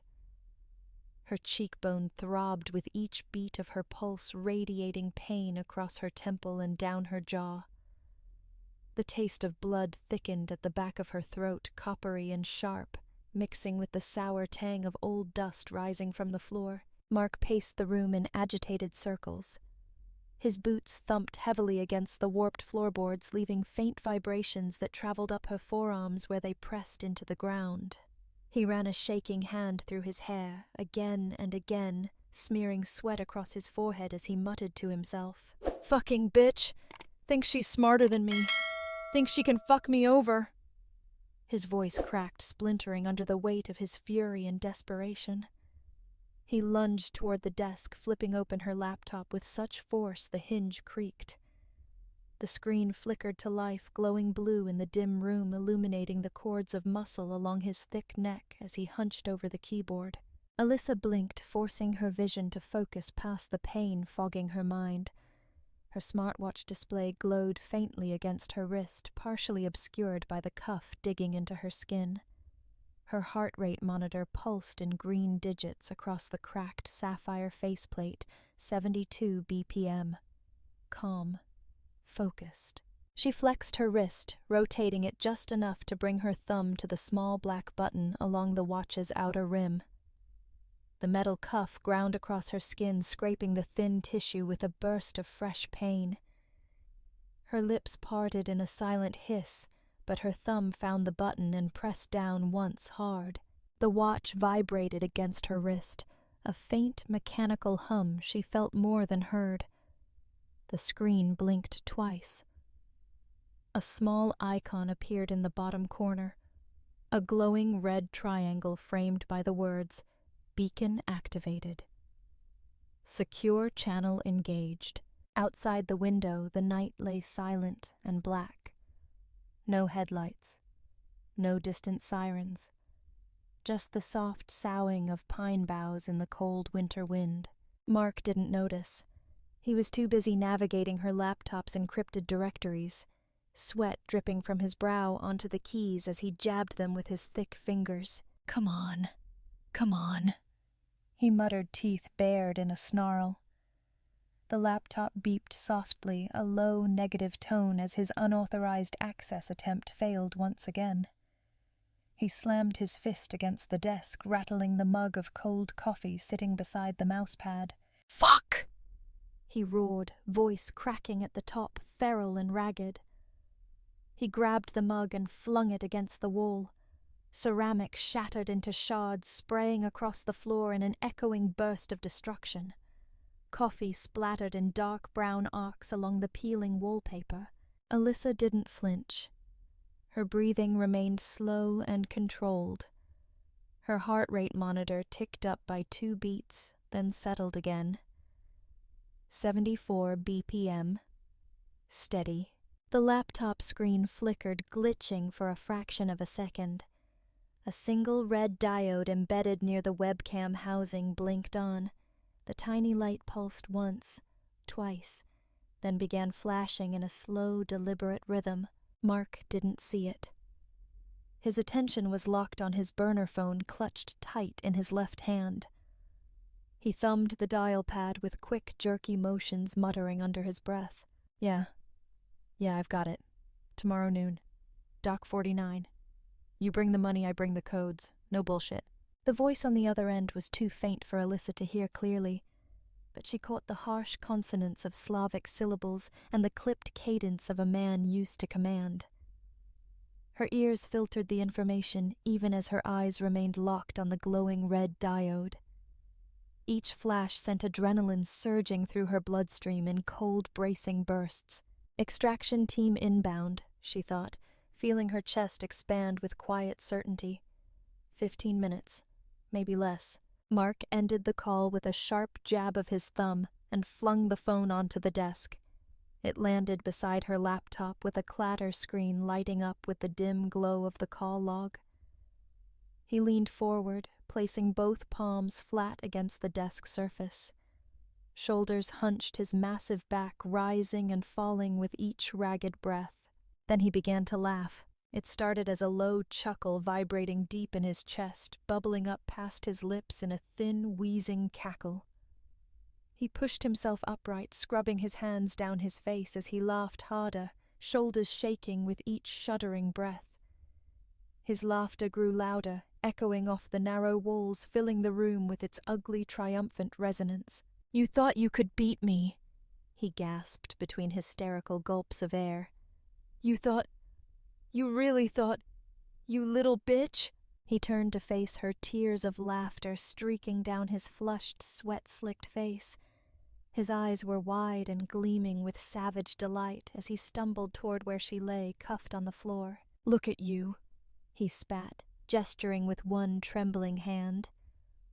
"All your little secrets, all your training, and here you are on your knees in your childhood bedroom. Pathetic." He crouched down in front of her, the floor creaking under his bulk. His face was inches from hers now, so close she could see the tiny broken capillaries spiderwebbing across his nose, the sheen of sweat glistening in the deep creases lining his forehead.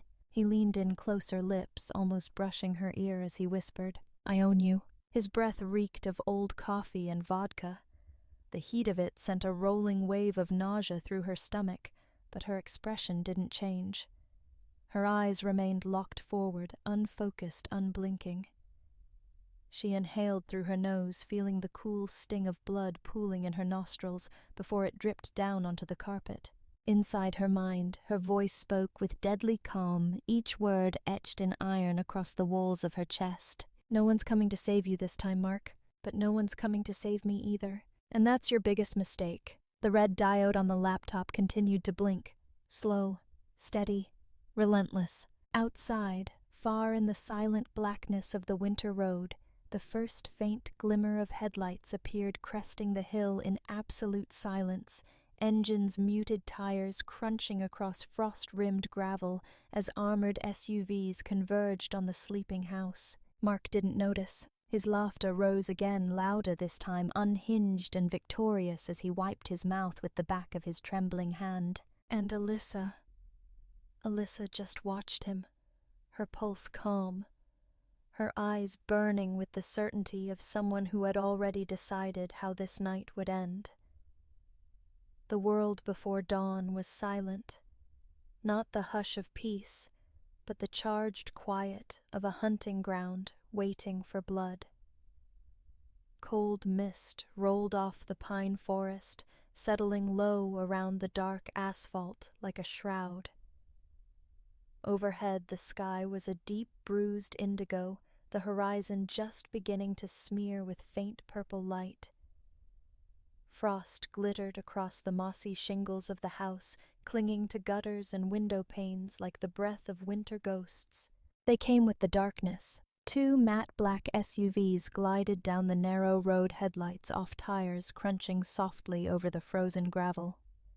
Their engines purred in low electric hums, barely audible above the whisper of the drifting mist. A third vehicle rolled to a silent stop near the front porch, the armored chassis sagging slightly under its own massive weight.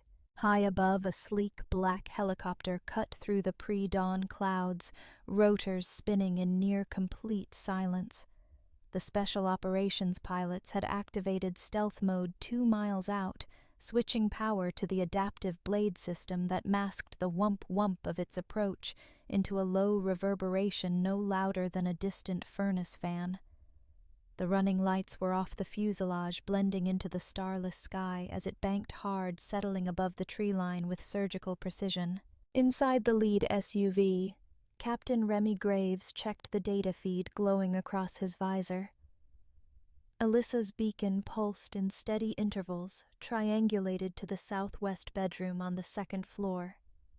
Her biometric readout scrolled in a tight column beside the floor plan schematic pulse, 74 BPM oxygen, 98% minimal movement. She was alive. She was waiting. Graves tapped his throat mic, twice the gesture silent to anyone but his team. 06 to all units, green light, execute. His squad moved as one. Black-clad operators poured from the SUVs, their boots making no sound as they fanned out across the frostbitten lawn.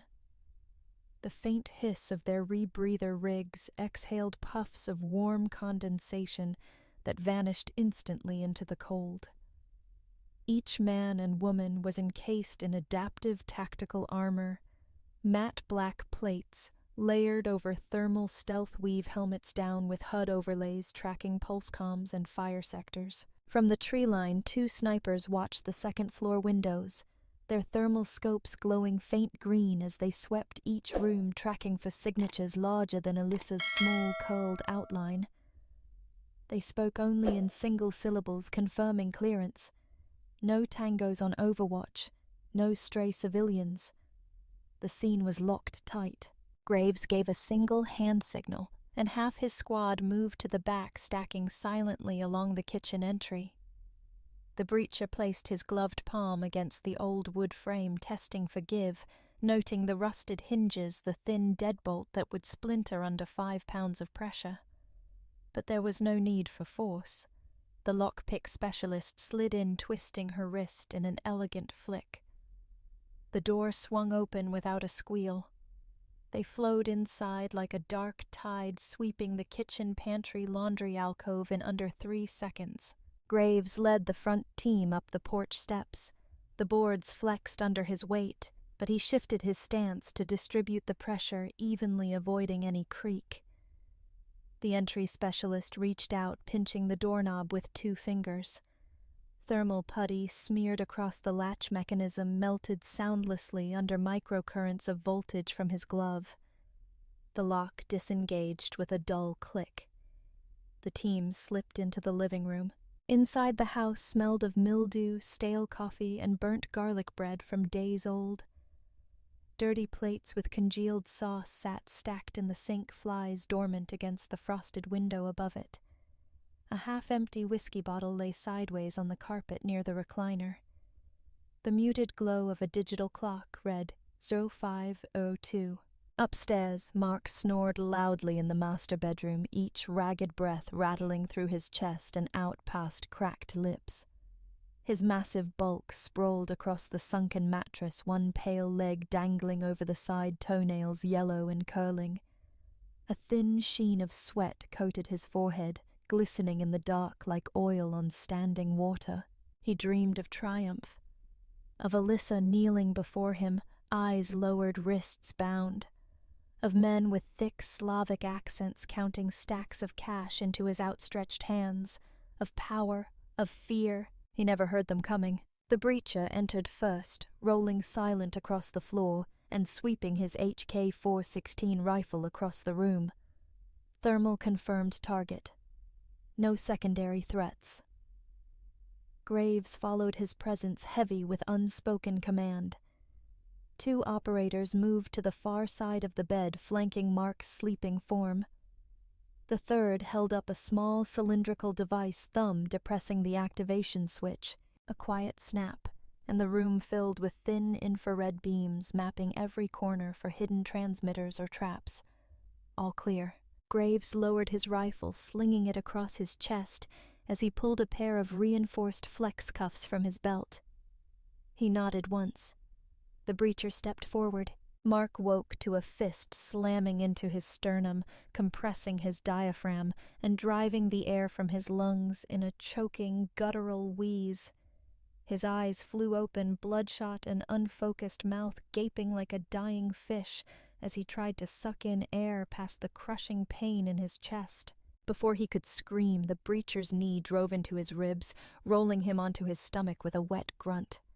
His arm was wrenched up behind his back in a single fluid motion, wrist bent at an unnatural angle until the joint threatened to snap. The second operator slammed the flex cuffs around his wrists, cinching them so tight the circulation cut off instantly. The plastic bit into flesh with a faint popping squeal.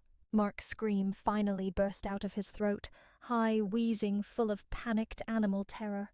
But it was cut short by Graves' gloved hand clamping down over his mouth, pressing his face into the soiled sheets. Mark bared Graves, set his voice quiet, unhurried, carrying the lethal finality of a man used to ending lives in silence. You are under arrest under the National Espionage and Treason Statutes. You are being detained as an active threat to national security. Mark thrashed under their grip, sweat spraying across the pillowcase as his muffled cries turned into babbled sobs. His eyes rolled wildly, darting to each black-armored figure in the room, their faces hidden behind matte visors that reflected his own distorted terror back at him. "Shut him up," Graves ordered. The operator cinched a black mesh gag around Mark's head, yanking it tight until his jaw locked against the pressure. Outside, the helicopter descended through the clearing mist, its stealth rotors whispering across the treetops as the landing skids kissed the frosted grass. The muffled whine of hydraulic pistons deploying gear bays reverberated through the ground. Downstairs, another team cleared Alyssa's room. They found her sitting on the floor, wrists still cuffed behind her back, blood dried in a thin crust along her cheekbone. She looked up at them with eyes that burned cold and bright under the glare of their helmet torches. Major General Baird, the lead operator, asked, voice neutral. "Yes," she said, her voice hoarse but steady. "Get these off me." He moved forward instantly, his gloved hands deft and gentle as he cut through the steel cuffs with hydraulic bolt cutters. The metal fell away with a muted clink. She flexed her wrists once, feeling the burn of returning circulation, the ache of bruised tendons reminding her she was still alive. Outside, Mark was dragged through the front door in flex cuffs and a spit mask, his heavy body sagging between two operators as his slippers scuffed across the frostbitten porch boards. His sobs turned to wails when he saw the SUVs idling in silent formation on the lawn, red and blue emergency strobes sweeping across the fog in slow, predatory sweeps. Above them, the helicopter's running lights flicked on, illuminating the dawn with blinding white brilliance. The rotors thundered once, shaking the air with a roar of reclaimed power. Alyssa stepped out onto the porch, the cold morning wind biting at the swollen bruise along her cheekbone. Her eyes locked on Mark as he was forced to his knees beside the armored van. He saw her, and in that moment his scream faltered, his mouth working wordlessly around the gag as tears streamed down his blotchy cheeks. She didn't smile. She didn't blink. She just watched him with eyes as cold and endless as the Alaskan tundra. And in the silent space between two heartbeats, he finally understood. The morning light bled pale gold through the living room curtains, illuminating floating dust motes that drifted in the stillness like ash after a fire. Outside, the armored SUVs idled in formation, red and blue lights pulsing against the frosted windows in silent warning.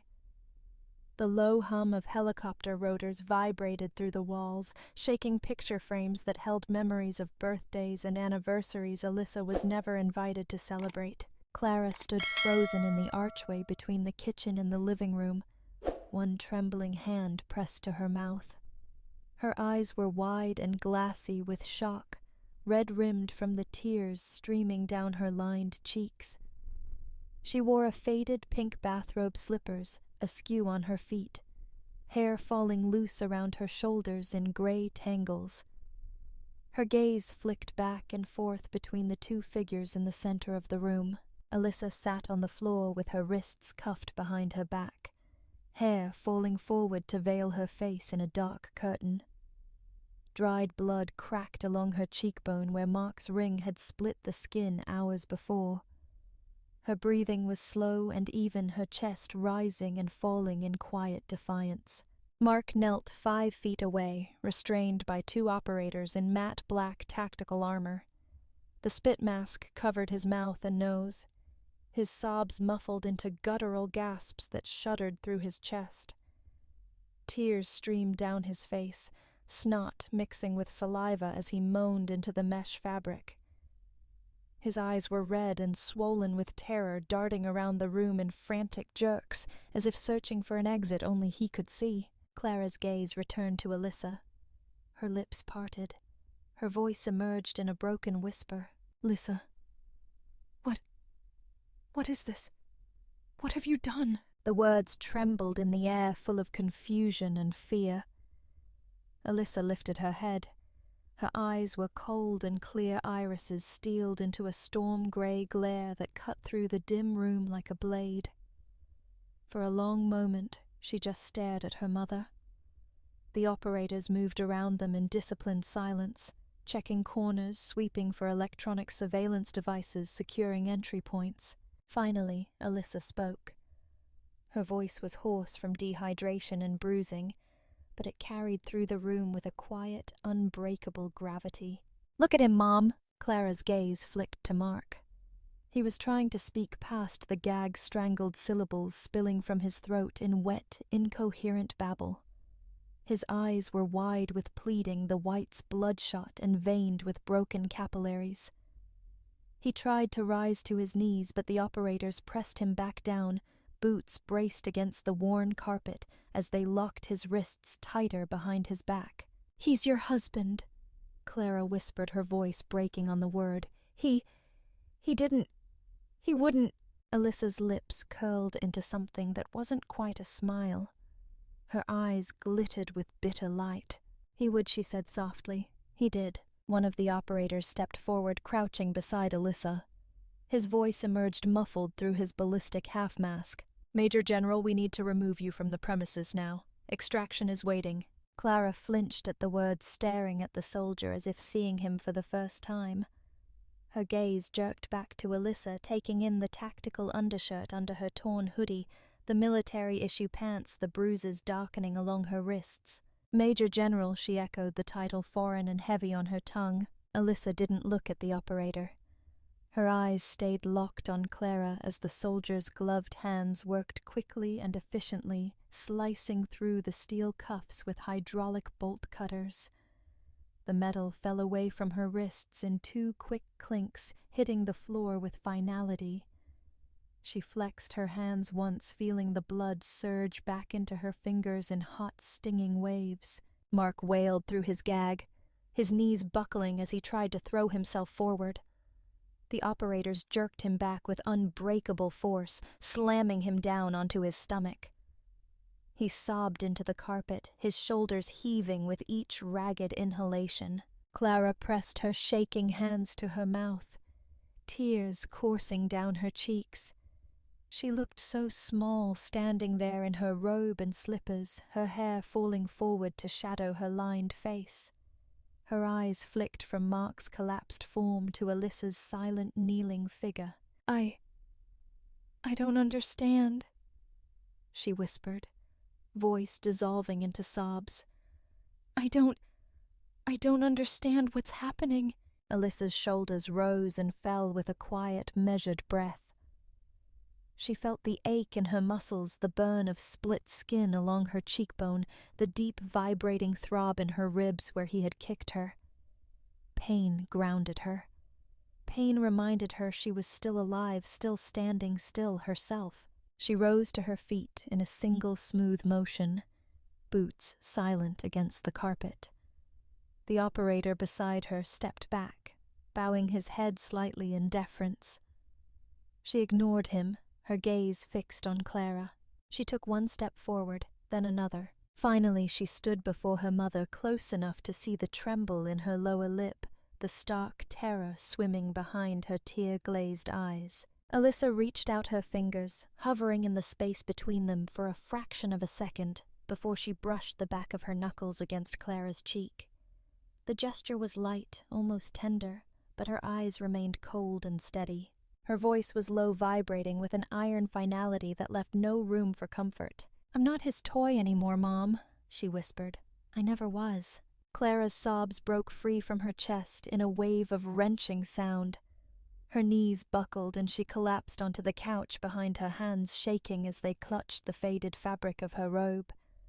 Tears dripped onto her lap, soaking through to her bare knees. She looked up at Alyssa with eyes wide and pleading, but Alyssa didn't look back. Behind them, the operators hauled Mark upright. He screamed into the gag words, muffled into wet, broken sounds. His legs gave out as they dragged him toward the door boots, scuffing against the carpet, knocking aside a half-empty wine glass that rolled under the coffee table with a quiet clink. Alyssa turned away from her mother, her gaze fixed on the doorway where the dawn light spilled across the threshold. One of the operators stepped forward, extending a gloved hand to guide her. She ignored it, stepping past him with silent, unflinching grace. Mark twisted his head toward her as they dragged him out. His eyes wide and desperate, the mask wet with tears and spit. She looked down at him as she passed. Their eyes locked for a brief, frozen moment. In his gaze she saw terror, rage, confusion. But beneath it all, finally, irrevocably, she saw fear. She didn't blink, didn't slow. Outside, the cold morning wind bit into her bruised skin, but she welcomed it. The helicopters roared overhead, blades slicing through the pale dawn in rhythmic, victorious thunder. The red and blue strobes from the SUVs pulsed across her face as she stepped onto the frost-bitten porch. She inhaled once, filling her lungs with the sharp, icy air. Her chest expanded, her shoulders squared, and for the first time in years, she felt free. The television in the bar flickered with the morning news feed, its muted closed captions rolling across the bottom of the screen. Under the blocky font headline, "Seattle man charged with military espionage, domestic abuse," a shaky clip played on loop, captured by a neighbor's phone. It showed Mark being marched down his front walkway by two armored operators, his wrists locked in black flex cuffs, head bowed under the spit mask strapped tight across his sagging jowls. Outside the courthouse, news vans lined the curb cables snaking across the sidewalk, camera lenses glinting under the cold dawn sun. Reporters huddled in tight knots, breath clouding in the crisp winter air as they delivered their segments in urgent, hushed tones. Pedestrians paused to stare, phones held high to capture images of the man being unloaded from the armored van. Mark shuffled forward, unsteady on his feet, ankles clamped with a short length of chain that forced him to walk with awkward, stumbling half-steps. The spit mask had been replaced with a heavy-duty restraint hood. Matte black canvas pulled down over his head, zipped and cinched tight around his neck. Only his eyes were visible through a small rectangular slit. They were bloodshot, wild, rolling around in jerky, panicked motions as he took in the crush of flashing cameras and dark-suited agents waiting on the courthouse steps. The agents flanked him each with a hand locked around his bicep. Their faces were impassive eyes hidden behind polarized, tactical glasses. Their movements were silent, efficient, coordinated. Mark tried to speak, his voice emerging as a muffled bleat under the hood, but neither agent acknowledged him. They marched him forward and up the granite steps, each boot landing in a precise, echoing cadence that vibrated through the cold morning air. Inside the courthouse, fluorescent lights burned with sterile brilliance. The echo of his chained steps bounced between marble columns and glass security partitions. Agents moved with grim focus, ignoring the growing crowd of civilian onlookers, pressing up against the barriers with phones held high. At the end of the corridor, a steel door slid open with a hydraulic hiss. Mark was guided into a secure processing chamber. Its walls lined with reinforced ballistic glass and matte black acoustic dampeners. The agents forced him down onto a metal bench. One produced a key from his tactical belt, leaning forward to unlock the cuffs with deft, silent precision. The second agent removed the hood in a single sharp jerk. The bright light seared Mark's eyes. He squinted, tears spilling down his flushed cheeks as he blinked rapidly, trying to focus. His thinning hair was matted with sweat, forehead gleaming under the harsh fluorescence. Drool clung in strings to the corners of his mouth, dripping down to his chin in thin, trembling lines. Across from him, a large monitor flickered to life. The Department of Defense seal appeared, an eagle clutching a trident and lightning bolt, followed by a stark block of text: United States versus Mark David Baird. Charges military espionage. Attempted unauthorized sale of classified materials. Conspiracy with foreign arms. trafficking entities. Felony, domestic abuse. Felony, coercion. Felony, assault. Mark's chest heaved. His breath rattled in his throat, each inhalation emerging as a thin wheeze. He licked his lips with a trembling tongue, eyes darting across the words with mounting hysteria. His fingers twitched in his lap, stained with old sweat and grime. A thin whimper slipped from his mouth, echoing too loudly in the silent chamber. The door behind him slid open again. 2 uniformed MPs stepped inside, boots thumping against the rubberized floor. Without a word, they lifted him to his feet and spun him to face the intake scanner. A mechanical arm extended from the wall, its camera lens whirring as it focused on his face. Baird Mark David, an automated voice droned from an overhead speaker. Inmate number 754216, confirm. Mark opened his mouth to speak, but his voice cracked into a broken whimper. He nodded once, jerky and desperate. The scanner beeped. The MPs spun him back around and marched him toward the far door. As they passed under the threshold, a silent alarm pinged in the internal comm system, alerting the waiting convoy to prepare for prisoner transfer to the federal holding facility. Outside news drones hovered above the black SUVs idling along the curb, their cameras angled down to capture every movement. Within minutes, major networks blasted the footage across their feeds. Seattle man indicted for attempted espionage and domestic terror threats. In the command center, 4 miles away, Alyssa sat in a plain black office chair, her wrists wrapped in fresh white gauze where the cuffs had torn into her skin. She wore her standard operations uniform, matte tactical pants, steel gray undershirt, boots laced high. Her hair was pulled back into a severe braid, the end tucked neatly against her collar. The bruise on her cheekbone was a mottled wash of purple and yellow under the bright fluorescent lighting. Before her, a bank of monitors displayed live feeds from the courthouse. She watched with impassive eyes as Mark was loaded into the transport van, his chains clinking softly, his shoulders slumped in defeat. His eyes darted wildly behind the reinforced mesh window, but he never looked at the camera. His head hung low, his mouth working in silent, desperate prayers to no one. Behind Alyssa, 2 senior counterintelligence officers conversed in hushed tones, reviewing the case files spread across a large digital table.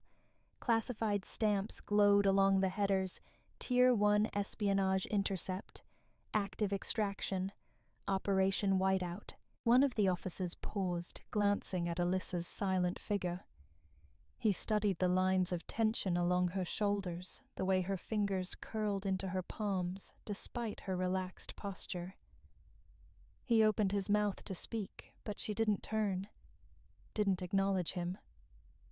Her eyes remained locked on the monitor as Mark's van pulled away from the courthouse, escorted by 2 armored SUVs and a black stealth helicopter hovering above in silent overwatch. Down on the news ticker, headlines rolled across in stark white text: Local man arrested for espionage and domestic abuse. Federal agents. Foil attempted sale of military codes to international arms syndicate. Seattle contractor. Exposed as domestic abuser and alleged spy. Public comments flooded the feed, scrolling in angry bursts of condemnation. His neighbors posted videos of the arrest, voices shrill with shock and disgust. His workplace issued a curt statement of termination and lifetime barring from federal contract eligibility. The VFW hall where he drank on weekends revoked his honorary membership. The last fragment of dignity he clung to shattered under the weight of collective revulsion. Alyssa watched it all unfold with eyes as cold as the Alaskan wind that had nearly killed her so many times before. The hum of the monitors vibrated through the bones of her forearms, steady and grounding. Her heart beat in slow, even thuds against her ribs. She leaned back in the chair, exhaling softly. The sterile air tasted faintly of ozone and bleach, clean and sharp. Outside, dawn finally broke over Seattle, washing the city in pale gold. Somewhere in the distance, the sound of gulls crying over the sound reached her ears, thin and lonely through the sealed windows. Her fingers flexed against the gauze wrapping her wrists. Pain flared briefly, then settled into a dull throb. She closed her eyes, letting the ache remind her that she was free, that he was gone, that her life was hers again. And in the quiet command center, surrounded by glowing screens and silent operators, Alyssa allowed herself the smallest of smiles. The helicopter thundered low across the white expanse of Icelandic tundra, its matte black fuselage blending into the rolling shadows of dawn breaking over distant mountains.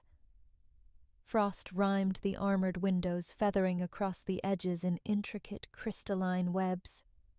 Outside, the world stretched wide and silent, an endless desert of snow and stone, where nothing moved but the drifting ghosts of morning fog.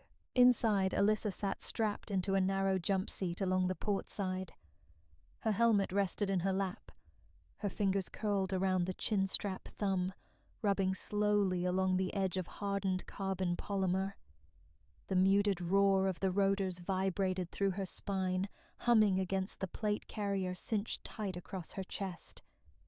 Her braid lay heavy against her collarbone, ends damp with melted frost from the boarding pad. She stared out the window, watching the landscape rush past below in a blur of white and shadow. Jagged volcanic ridges rose and fell in frozen waves, their dark stone flanks scarred by ancient eruptions and sheathed now in thick blue ice. Between them, braided glacial rivers carved black ribbons through the snowfields, water flowing under sheets of cracked, translucent frost like veins beneath pale skin. Her reflection stared back at her from the window. Dark eyes, bruised cheekbone, the edges of the purple-yellow contusion visible beneath the cutaway of her tactical hood. Her lips were set in a thin, unmoving line, the corners neither frowning nor smiling. Just still.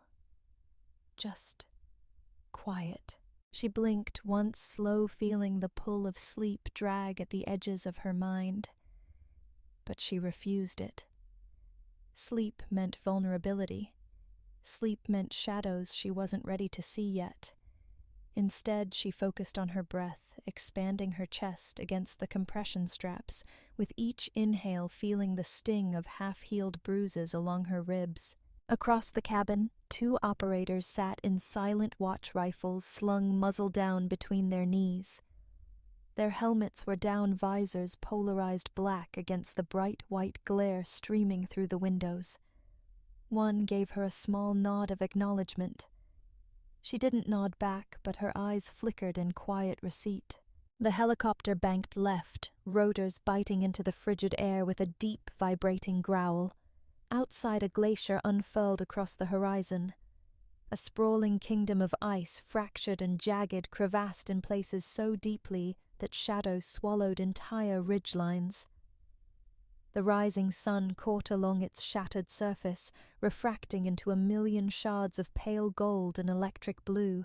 Alyssa felt her chest tighten, a small, involuntary hitch in her breath.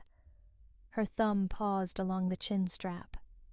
For a moment, her eyes unfocused, seeing not the glacier below, but the Alaska training grounds from months before. The biting wind that tore through her parka, the smell of sweat freezing against her skin, the weight of Declan Graves's gloved hand gripping her shoulder, shaking her awake before the cold could swallow her whole. The weak die in the cold, the strong use it to stay awake. She inhaled again, deeper this time, feeling the cold helicopter air scrape down her throat, sharp and clean. Her pulse slowed.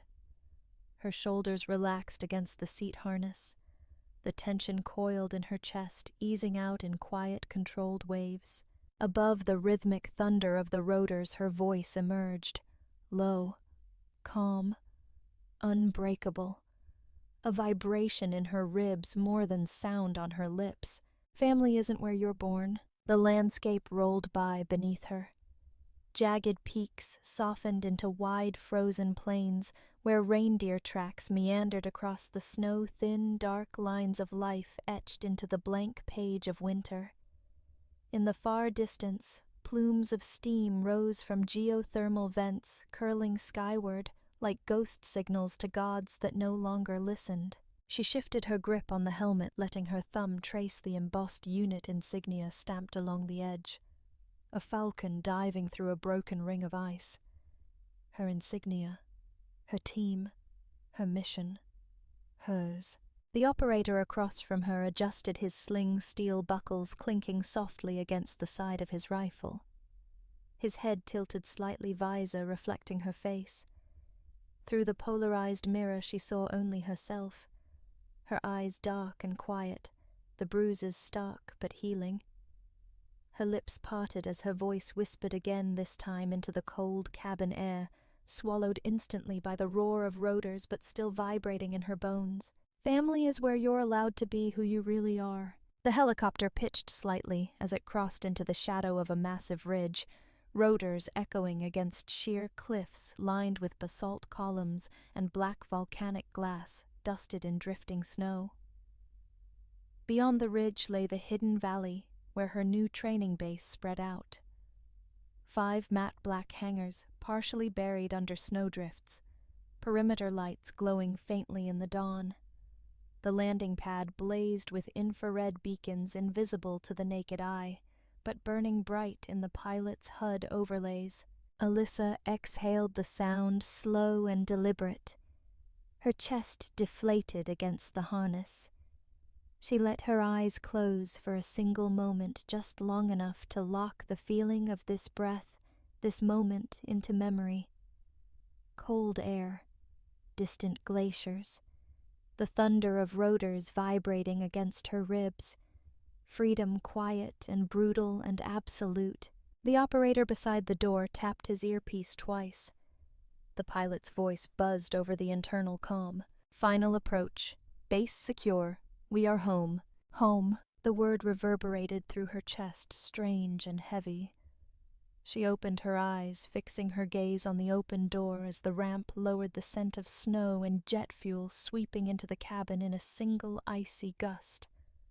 The horizon burned with the full birth of dawn, now lighting the glacier peaks in brilliant streaks of pale rose and violent gold. She released the chin strap from her grip, sliding her helmet back over her head. The internal foam pressed against her cheekbone, the contact sending a flash of pain through her nerves. She welcomed it. Pain was real. Pain was honest. Pain reminded her she was alive. The helicopter shuddered once as it touched down, skids kissing the frozen tarmac with quiet final grace. The operator at the door unlatched the side panel, the hydraulics releasing with a muted hiss. Cold wind tore into the cabin, swirling around her legs and under her armor, sharp enough to bite, but clean enough to wake every cell in her body. She rose from her seat in a single smooth motion. The operator stepped back, giving her space. Her boots thumped onto the ramp. Snow whipped around her knees as she descended to the tarmac, the wind tugging at her braid, lifting it behind her like a black flag. Ahead, the base lay silent and waiting matte black walls, rimed with frost antenna arrays, catching the first harsh light of morning. Her shadow stretched long across the frozen concrete, dark and unbroken, merging with the shadows of the hangars beyond. And as she stepped forward into that cold, silent expanse, her voice spoke inside her mind, one last time, quiet and unyielding, vibrating with the truth that would carry her into whatever waited beyond this dawn. Family isn't where you're born. It's where you're allowed to be yourself. The wind cut across the landing pad in sharp, slicing bursts, carrying with it the scent of ice jet fuel and distant volcanic rock buried under 1,000 years of snow. Alyssa stepped off the helicopter ramp, boots thumping onto the frosted tarmac with quiet, decisive force. The blast from the rotors whipped her braid back against her collarbone strands, snapping like dark silk ribbons in the pale morning light. Around her, the base pulsed with the quiet hum of dawn operations. 2 cargo tilt rotors sat parked near the southern hangars, their black fuselages rimed with frost engineers in cold weather suits, checking hydraulic lines and running silent diagnostics. Beyond them, 5 matte black armored SUVs lined the internal perimeter engines, idling in low purring growls. Operators moved between vehicles in quick, disciplined strides, their breath streaming out in thin silver clouds against the shadowed walls of the hangars. Alyssa paused at the edge of the pad, letting the cold wind rake across her bruised cheekbone. The pain flashed hot under the numbing chill, sparking her mind into full razor-edged awareness. She inhaled deeply, feeling the air scrape down her throat and expand into her chest, icy and clean. The faint taste of copper still lingered on her tongue from the split along her gums. She welcomed it. It grounded her here in this exact moment. She adjusted the strap of her kit bag, shifting the weight against her shoulder. The scar along her wrist throbbed as she tightened her grip around the handle nerves, tingling in a sharp electric ache. She flexed her fingers once, feeling the pain resolve into clarity. Her eyes flicked up to scan the wide expanse of the compound, and then she saw him. He stood near the edge of the main hangar entrance, flanked by 2 tactical aides in slate-gray base uniforms. His silhouette was broad, but unassuming. His stance relaxed, yet unbreakable feet planted shoulder-width apart, in quiet command.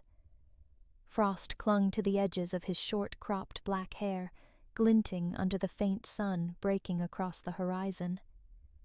A matte black thermal combat jacket hugged his torso, rank tabs gleaming silver on his chest. Their eyes met across the tarmac. For a heartbeat neither moved, neither blinked. Then he began to walk forward, boots crunching across the frost-bitten concrete in slow, deliberate steps. The 2 aides peeled away behind him, maintaining respectful distance as he approached. Alyssa squared her shoulders, centering her weight evenly, her kit bag dropping to hang loosely at her side. He stopped 2 feet in front of her, close enough that she could see the faint crow's feet lining the corners of his eyes, etched there by years of unflinching focus rather than laughter. His gaze flicked across her face, taking in the bruises, the half-healed split lip, the tension coiled tight in the set of her jaw. His eyes were dark, quiet, and calm as midnight. Finally he extended his hand. "Major General Baird," he said, his voice low and steady, vibrating in his chest more than echoing in the morning air. "Welcome to Valkyrie Division." She looked at his hand for a brief moment. Large, square fingers, knuckles scarred from old breaks, calluses along the palm edge from years spent gripping weapons and unjamming malfunctioning lock bolts mid-operation. Then she lifted her own hand and placed it firmly in his grip. His fingers closed around hers, rough and warm despite the biting wind. Their hands remained locked for a single weighted heartbeat. Not an introduction, an acknowledgement. His eyes held hers without flinching, reflecting nothing but quiet, unbreakable respect. "You're safe here," he said. His voice pitched low so only she could hear over the roar of the helicopter powering down behind them. "And you're needed." Alyssa felt her chest tighten. The words carved into something deep in her ribcage, a place so hidden she hadn't realized it still burned. Her pulse quickened once, twice before settling back into its calm, measured rhythm. She nodded once, a small, controlled movement. Her grip tightened around his hand, fingers curling in silent acceptance before she released him. He gestured with his chin toward the main hangar entrance. "Debrief is in 20, then med check, then assignment prep. You'll have quarters in Echo Block, north-facing, mountain view." She followed his gaze past the dark hangar doors to where the base perimeter opened out into a wide, frozen valley. Beyond it, the Icelandic mountains rose like jagged teeth, their sheer faces catching the full blaze of morning light. The snow gleamed brilliant white, streaked with shadows of blue and violet. High above, a glacier unfurled down the ridgeline, its fractured surface throwing back shards of sun in a kaleidoscope of diamond brilliance. She stared at the peaks, the raw immensity of their silent presence anchoring something within her. The bruises on her face pulsed with pain. The scar under her wrist throbbed with old frostbite ache. The quiet ache in her chest, the hollow echo where fear used to live. All of it burned away under the rising sun. She inhaled again, filling her lungs with air so cold it felt like it would crack her ribs open. Then her voice emerged, low, calm, vibrating with a quiet certainty that hummed in her bones. Family isn't where you're born. She felt the commander's eyes on her, silent and listening. Family is where you're allowed to be yourself. The wind tore across the landing pad in a screaming gust, whipping her braid around her shoulders, tugging at the black thermal of her uniform. She didn't move, didn't blink. Just let the cold bite into her bruises, let the sun blaze across her battered face, let the mountains stand sentinel before her in silent, unbreakable witness. In that frozen moment, with dawn breaking in violent gold across the Icelandic peaks, and her shadow stretching long across the tarmac, Alyssa felt it. Not forgiveness, not redemption, but something stronger. A quiet, unbreakable rebirth. The metal door loomed ahead of her, matte black, reinforced with thick horizontal bars that glinted faintly under the overhead fluorescence. Frost clung to the hinges where humid breath from inside met the frozen corridor air. A small electronic reader pulsed amber beside the handle. The hall was silent, except for the low hum of ventilation ducts exhaling steam-scented warmth against the exposed pipes overhead.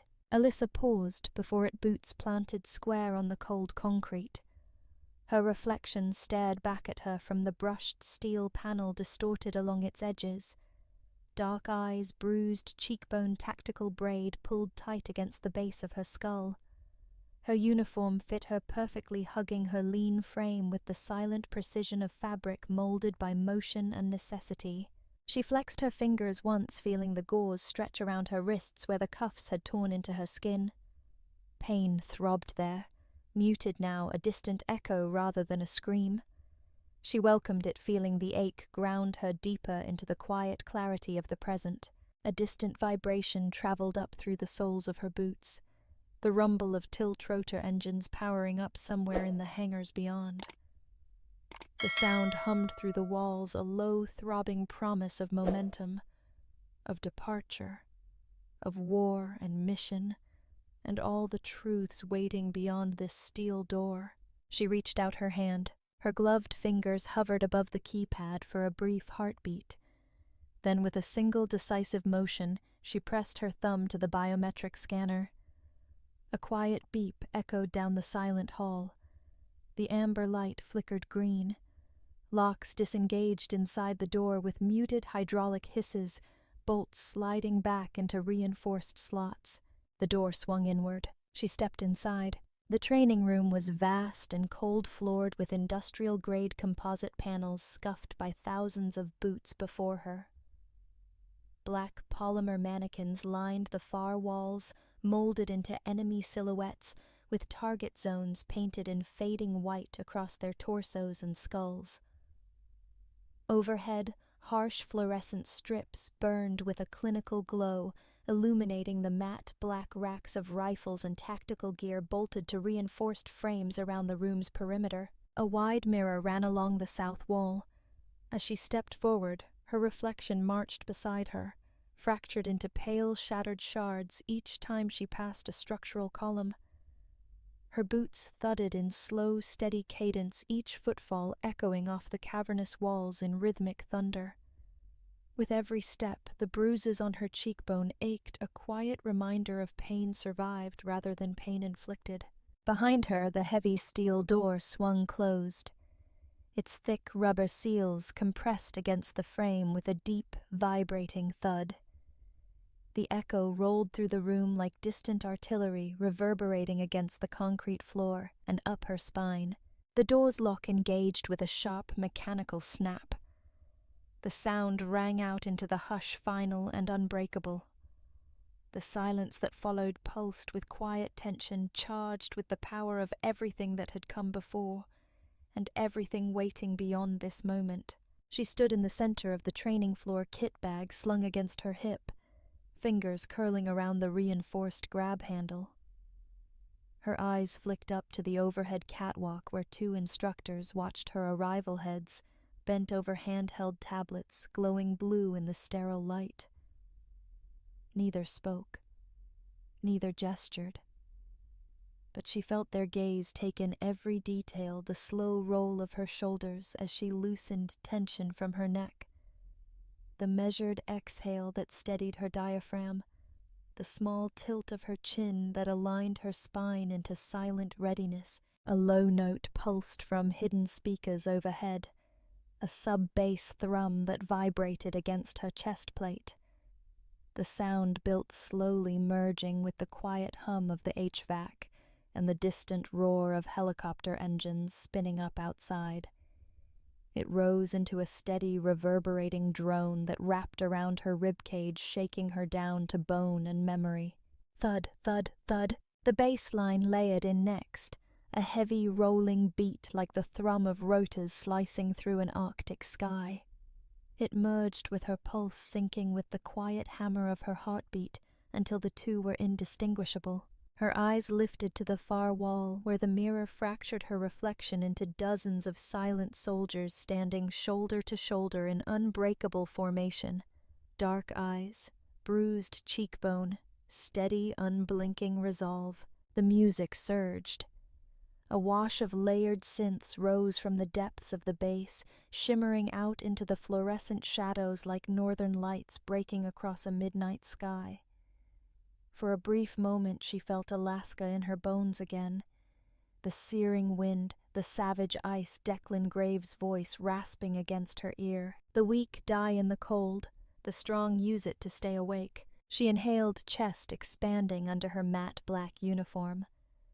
The cold burned down her throat and settled into her lungs like the silent promise of steel. Her eyes blinked once, slow and unhurried, and then her voice emerged quiet but unbreakable, vibrating with a calm so deep it felt like the endless black sea beneath a glacier's fractured skin. Don't apologize for being strong. The music built into a driving crescendo, synth layers flickering like lightning over tundra. Apologize for ever thinking I was weak. As the final beat dropped, a heavy concussive bass note that shook the training room lights in their cages, the camera pulled back in silent cinematic sweep. Alyssa stood alone on the training floor, her shadow stretching long behind her, the fractured reflections in the mirror merging into a single silhouette, dark, silent, unbreakable. The steel door behind her gleamed under the harsh lights locked tight. Ahead, the target mannequins waited in silent witness, their painted skulls glowing under the flickering fluorescent glow. She took a single step forward.